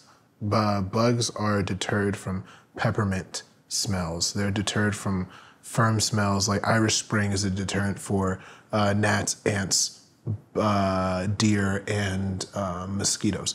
So what? Yes. So if you want, you can actually get a cheese grater, grate up your Irish Spring, and then sprinkle it around the perimeter of your house. It can actually avoid getting a lot of bugs into your house. There you go with that cheese grater. The cheese grater. Olive Garden. Get the little Olive Garden. Bow. You can say whenever you want to. But the thing, or never. I never do. But I might have to say that second one, that grape juice one doesn't make any sense. That one's a lie. Final answer. Final answer. Grapefruit on the table is wrong. Oh, 2 for 2. Yeah, we'll take that. In baseball, 2 for 4 is okay. Yeah, we're good. Hall of Fame. Hall of Fame. Hall of Fame, 2 for 4. There we go. Hall of Fame. Clean a tub with grapefruit. It can clean it, though. Yes, okay. Here we go. There you go, bro. Oh, you was 3 for 5. Still good in baseball. That's really good still. Whoa. Who? He went 3 for 5. How? I think it was the boiled. No, he's right. No. The boiled eggs. Yeah. You got it wrong. I was 2 for 5. Weirdo. That weirdo. Yeah. It's all right, though. But listen, before we get out of here, bro, I will do this whole interview a disservice if I didn't pick your brain with just, is what you come up with, is that research or is that literally you trial and error in certain things? Both. What I like to do is just like life, everything else, it's improv. It's a yes and. You got to add to stuff. So even if you know something, you got to give it a little more stuff just for the viewer itself. There's trial and error. I've definitely tried things that have failed and I've wound out the right thing. And then there's just research. I like doing the research because it sticks in my brain and I'll keep it and I'll hold it until stuff like this. I already knew half of these fun facts before I had social media, and now this is just a time for me to be able to express those in a way that I like. So it's a half and half. The thing that I respect most and really love is I've realized that I'm a social introvert, right? Yeah. But at the same time, I think I'm a nerd in my adult life. Oh, of course. It's like, bro, these documentaries, bro, if I can get a good doc, some good snacks, and I say this respectfully, my nagging ass girl sometimes, because she won't let you watch shit in peace. I get you.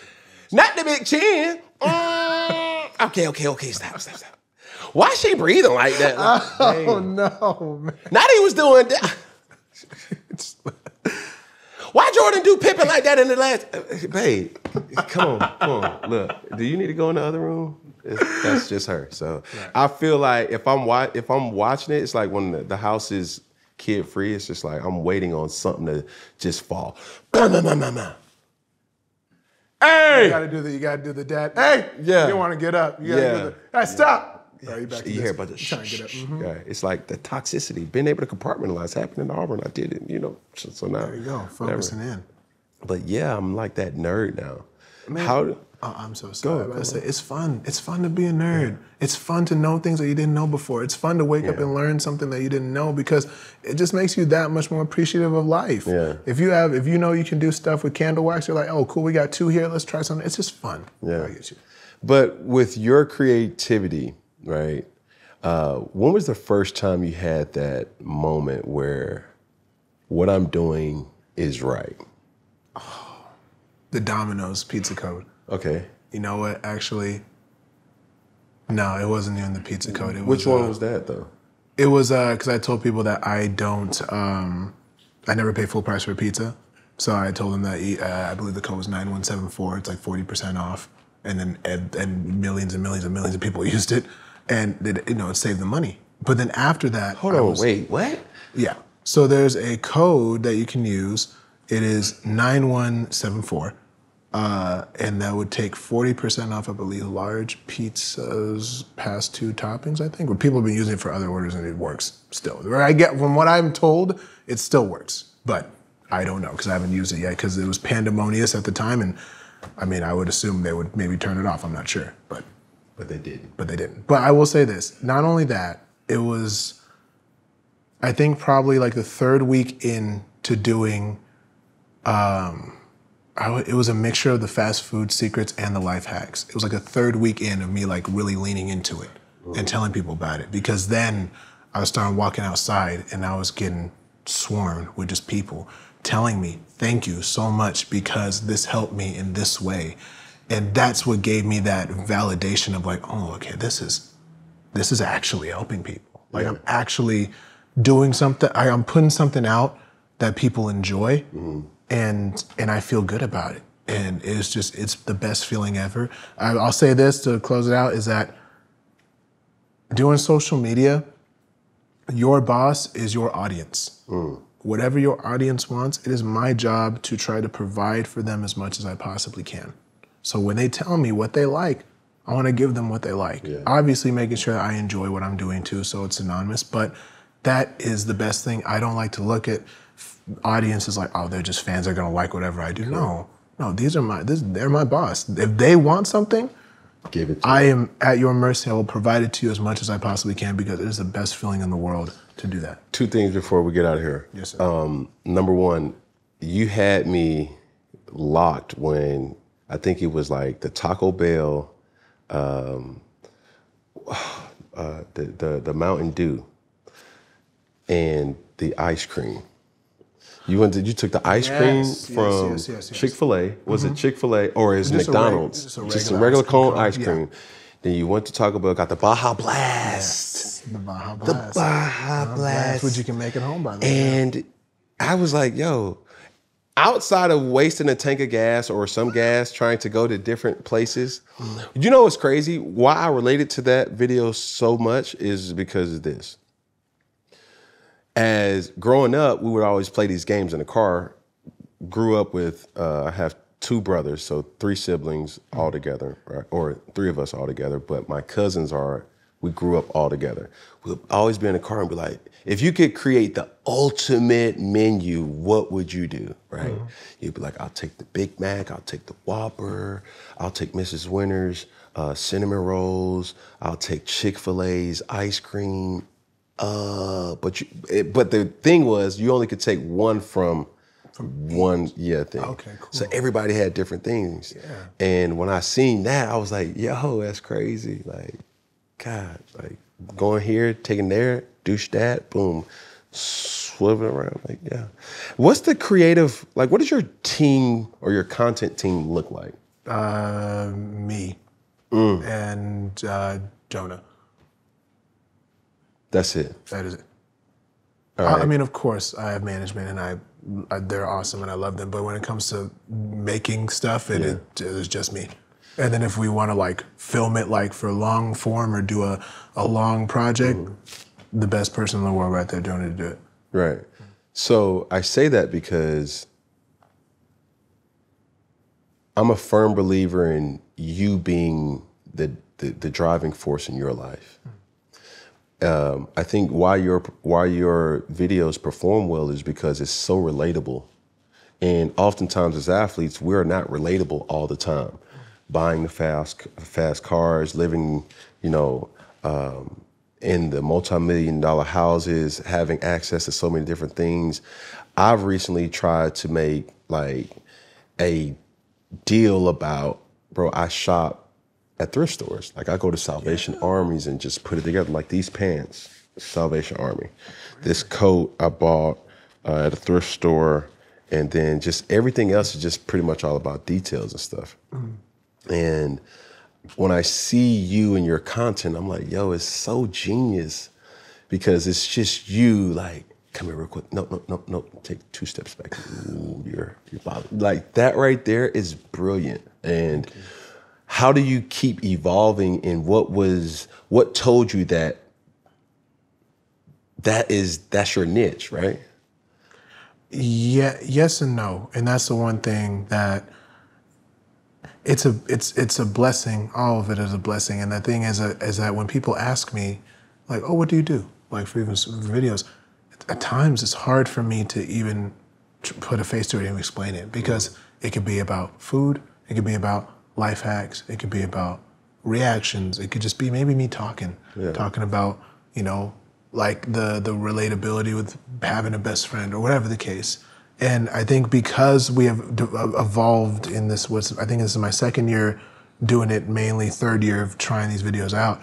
Just like you said, it's about evolving and adaptation. So there are people that have been through different stages and periods of this video making, and they don't necessarily, I don't know who I'm gonna meet at the time that knows me for what I'd done at that time. So it's really hard to kind of pin it in there. I will say this, it is right now, and it always will be, but it is my favorite thing in the world to try to provide information to somebody that they might not know.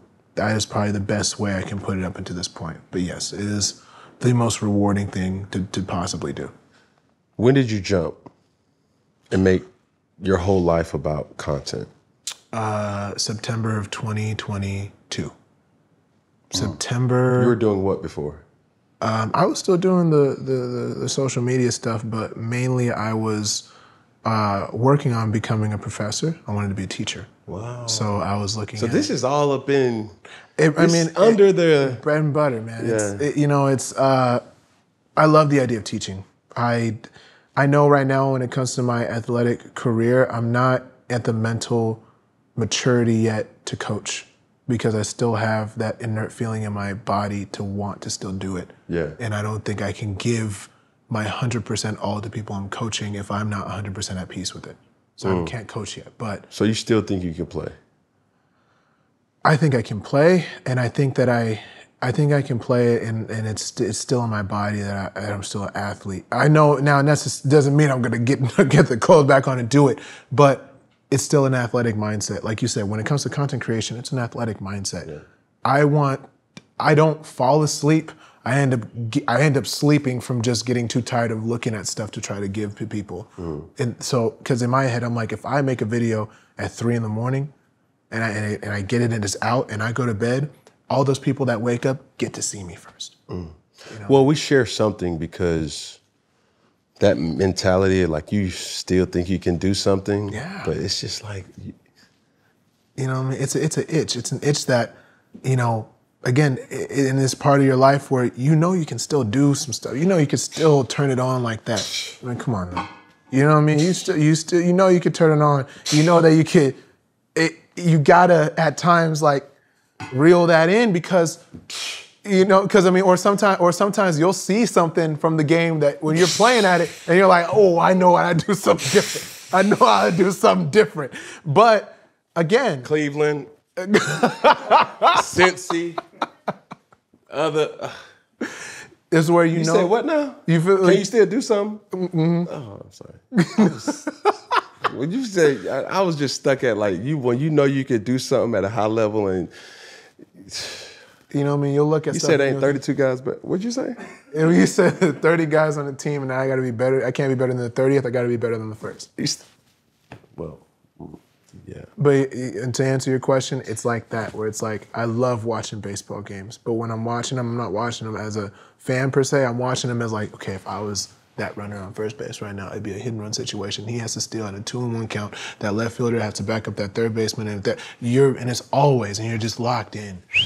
Okay, when I'm watching football games, it's kind of like hard for me to watch it sometimes because I feel like I'm a hater, because it's like, why the fuck would he do that? Because I know I could do that better, but it's like, yo, if I say that out loud, people gonna be like, bro, you're a hater. So I just have to like sit back and I have to just watch cartoons or, you know, like Baby Shark, it's like I just watch it with my kids because it's like that's more at peace and I don't become so judgmental. But when I'm watching Sunday Night Football, Monday Night Football, Thursday Night Football, or just the games on, well, it's like, yo, he's trash. He's okay. Okay, cool. If I had that talent when I was playing, I probably was like, yeah. Okay, well, now I got a question for you then, because you said that, right? Okay. As an athlete, you're sitting there, you're watching it, you're itching because you're like, I know is there ever a point in time that you think to yourself like, all right, like, I know I can do it. Is there ever any doubt in your brain at the time? Because for me, when I'm watching, I think to myself, even now, I'm like, give me a year, give me 5 months. I know I can do that, and I know I could do it better. Do you still have that where you're like, give me this amount of time, I can come back and get this going? Yeah. You know? Give me a call. Yeah, give me a call and I'll jump right in. Because, I mean, it's there, like, no cap. Like, I literally sit back and I say to myself sometimes, like, yo, how the hell does he have a job? Mm-hmm.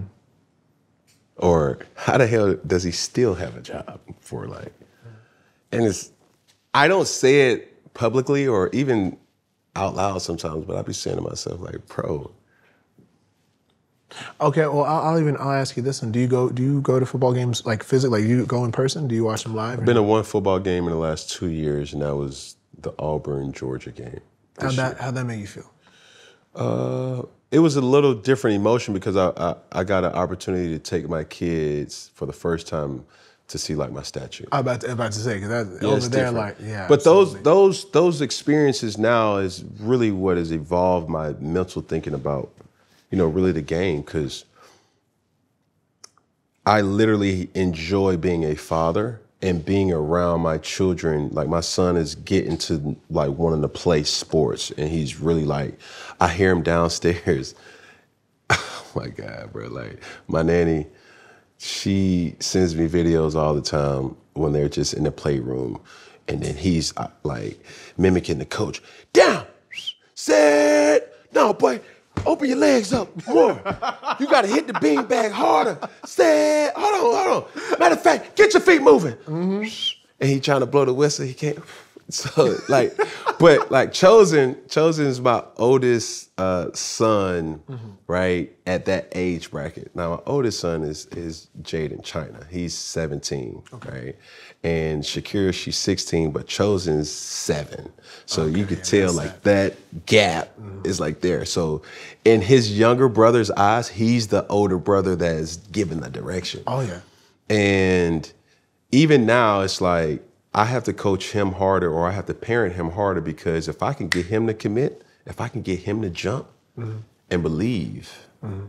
everything else. Like, we do this thing, and I don't know why I be so emotional with my children, but after practice, it's because what my dad did to me, and it didn't matter where he stopped.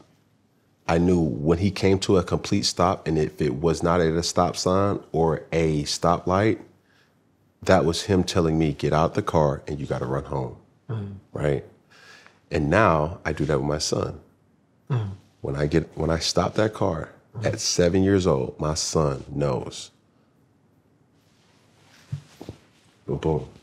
Get out, and he runs home. Mm-hmm. And I record it sometimes just so emotional, because he don't bitch, he don't complain. Mm-hmm. I ask him this simple question every single time. I say, son, he said, yes, sir. I say, you want to be great? Yes, sir. And he leaves the car and he runs. Mm-hmm. No back talk, no nothing.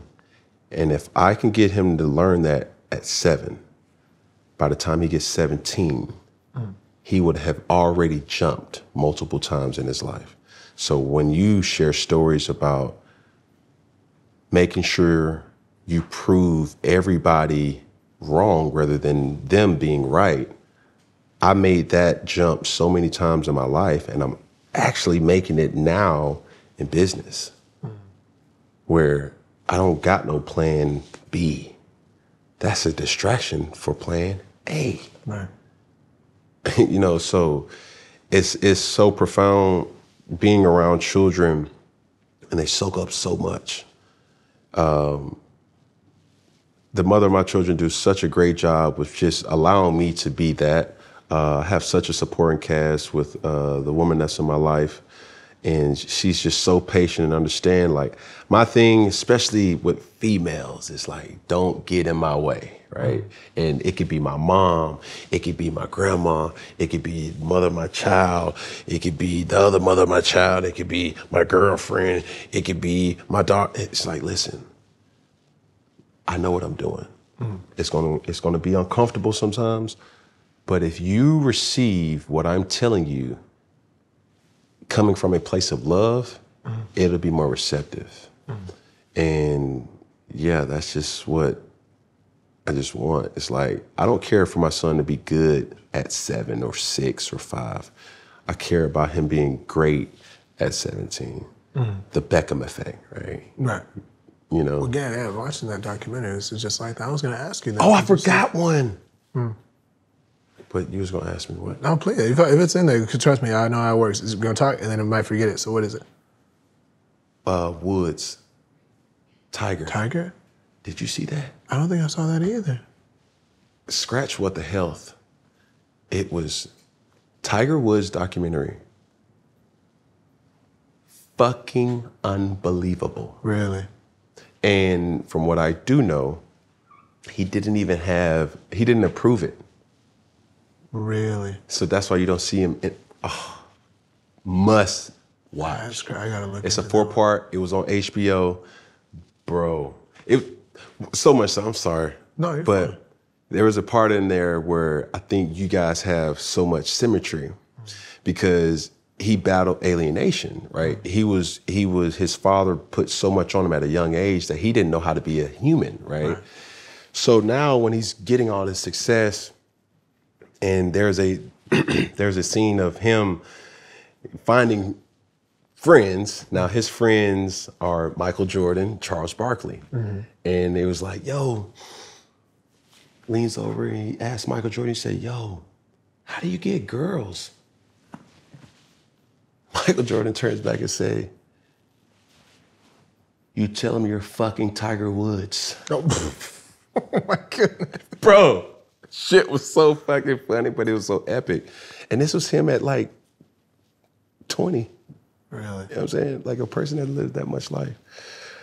I was gonna ask you really quick, circling back, because I know you mentioned, obviously, your kids look up to you, of course, and again, you being a loving father to them and wanting them to be great. How do you see, for example, like what Deion's doing right now with his 2 kids, right? It was Shiloh and Shador, I believe, right? I just wanted to get your thoughts on that because you're the father with 2 kids who play football. I know you have 2 kids who, at least right now, one play football. Do you see that as there's things that you agree with his coaching or not, or how do you see that? I love everything that Deion Sanders do. Do I agree with everything that he has done? That's solely up to him. Understandable. I believe in the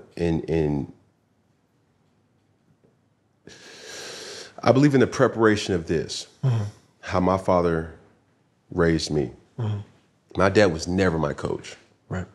And when I got older in life, I asked him, I was like, Pop, why you never coach me? He was like, son, I wanted you to understand other people's authority. Okay. Right? If I had to say something bad, I would say, have we seen Shadur's full potential, being that his father was the only coach he has ever known? Rec ball, high school, college. And from what I'm hearing, if the opportunity presents itself in the NFL too. Right. So that's really my only kind of knock. I love the family dynamic that he stands on and the principles, so dare I just shine light on that, but or not mention that appreciation. It's just like a family affair, and I love it. My last question before we get out of here. Yes, sir. Jordan the Stallion, what's next for you? That's a great question. I think in regards to even expanding, everything has to have purpose to it, for it to mean something, for it to feel good doing this. And the one thing that I enjoy doing the most, like I said before, is helping people as much as I can, albeit through information or through help that I can provide in any way for myself, for them. So what I want to do is get this platform to bigger heights in order to not only give information, but then give back. Give back to maybe the people that I feel don't even, the people that in my life that told me I couldn't, I only want to give back. I want to give love back to them anyway. Because of them, I'm here still. Even if it was a negative connotation, without all of that happening, I wouldn't be here. Give help to the people that had so much involvement in helping me here and the people who didn't, I just want to be able to do what I do now, but on a bigger level in regards to just people, again, when they thank me for, oh, hey, thank you for teaching me how to do this, that, or the third, right?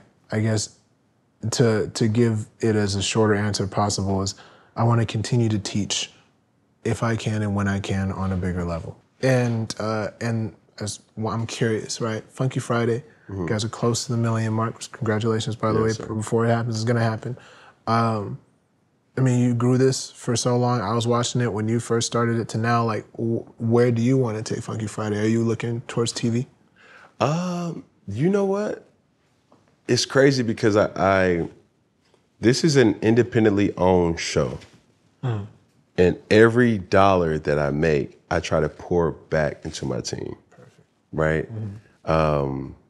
Never really paid myself ever from, the residual income that I do get. I just try to find the best talent, right? That can get the quality or to get the vision met, right?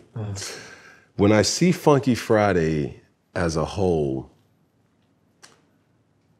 people say this is a podcast, but obviously when people come here, it's really a show.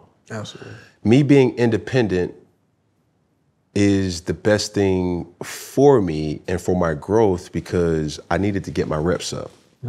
Like way before Jordan's interview, I would just interview my brother. I would just interview my dad, my mom, just to I needed to be uncomfortable or comfortable in that. And I found the prize in making the guests comfortable, right?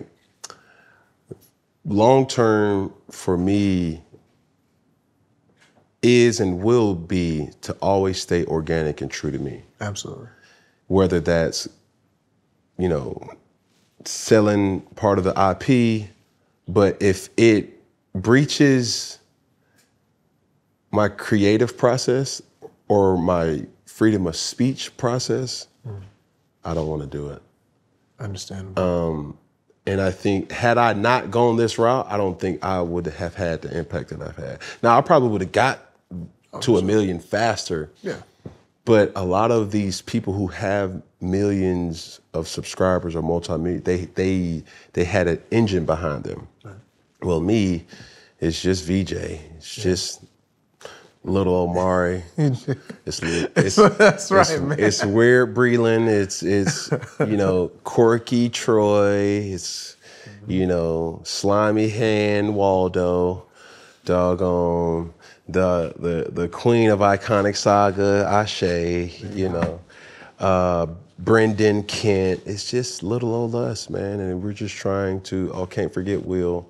Like these people are giving me the purpose to keep going harder, harder. So when we do get to the 1 million subscriber, I can really say that this was built from scratch. Absolutely. And that's the joy. Now, starting a podcast network, starting a network as a whole, I'm using my life and my name, image, and likeness to be the lab rat, or, you know, that say, okay, these are the mishaps that I had. So the next person that comes on, if they were to come up under the Iconic Saga sector, they need this. Mm-hmm. They need little Omari or a little Omari, you know. They would need a Brendan. They would need, you know, this team to really bring it to fruition, because I do believe in team, right? Mm-hmm. So very drawn out answer, but that was important. Yeah. I mean, it's, like you said, it's your vision. You guys created this. You guys are continuing it. And then when you get to that point you want to get to, you'll know that you did it your way. Yeah. No Frank Sinatra. I did it my way, baby. There you go. Anything else? No, sir. I think it was. I think we're good. I think we got all of it. Since we just changed the card, so we got time, right? Oh, there we go. Yeah. Here we go. One piece of advice for a content creator that may say, "Oh, this is really." I'm gonna describe my brother to you. Okay. And I called him the other day, doing something, and he stopped doing it. And he was like, yo, that video didn't perform well, right? So I didn't do it. I was like, bro, stop doing it for the performance. Do it to perfect it. Once you perfect it, like that. So my thing, and please follow up, it's like, don't create content for people, right? Create content for you. Right. Because whether it performs or not, you will be able to be pleased with the product. So what's your words of advice for any content creator that's starting out or whatever? I would say my word of advice would be this. Content creation is quite literally what you make it. Your perception of it is what you make it. How you feel when you do it is what you make it. So if you're making the videos, pay attention to how it makes you feel. If you enjoy making the art for the sake of it being art and you love it and that's what you want to do, stay consistent in what you love, because it's similar to what Cam just said right now, right? Funky Friday is something he loved to do. He built it. So when he gets to the top, he knows that he did it his way, right? No Frank Sinatra. But what for you guys, when it comes to content creation, is simply about, do you enjoy doing it? Is what you're putting into the world something that you're proud of? And also listening to the community that you're building. If you are building a community that says, hey, I like what you are doing, even if it's 5 or 6 people that like to comment every other day or whatever, talk to those people, listen to what they're saying for them, and build and try to perfect. Just like you said, it is a workshop. You're gonna have to make 500 videos before you get the one that goes crazy. And then when you get that one that goes crazy, you're like, wow, okay, this one got a lot of views. Let's see why. Let's deconstruct it. What about this? It's a case study. You deconstruct it, you take those pieces of what made it work by listening to your audience, and then duplicate it, but then keep adding things and stuff that you know will just make it that much better. It's okay to be a perfectionist, but don't let the idea of perfect get in the way of great. If you want everything to be perfect, sometimes things don't get done, because things will never be perfect. Wow. Sometimes you just gotta make some stuff and get it out. If it does well or doesn't well, get it out. If you got 3 videos, if you got 3 ideas in your brain and you wanna make 3 videos, do it. When I first started making videos, what I do 7 videos a day at some point. It was just whatever idea, I'm putting it out there. Because it's what it's for. It's for you. It's for you to build yourself and build yourself up to this person that you enjoy at the end of the day. Because if you're doing something that you don't like doing, it's a job at that point. It turns into work instead of something you love to do. So make sure you love doing it. Don't get discouraged. Stay consistent. And at the end of the day, you'll look back at your body of work and say, I'm very happy with this. Blood diamonds on the floor, red rubies right there, Eliante icebox, tracks, all that. Boom, right there on the floor. K Jewelers on the floor. Right there, boom, there's some diamonds right there, man. That's it, bro. That's all I got. Love it. So, my last thing for the last time. Yes, sir. I will ask, can you follow directions? Yes. Very well. Very well. Okay, here we go.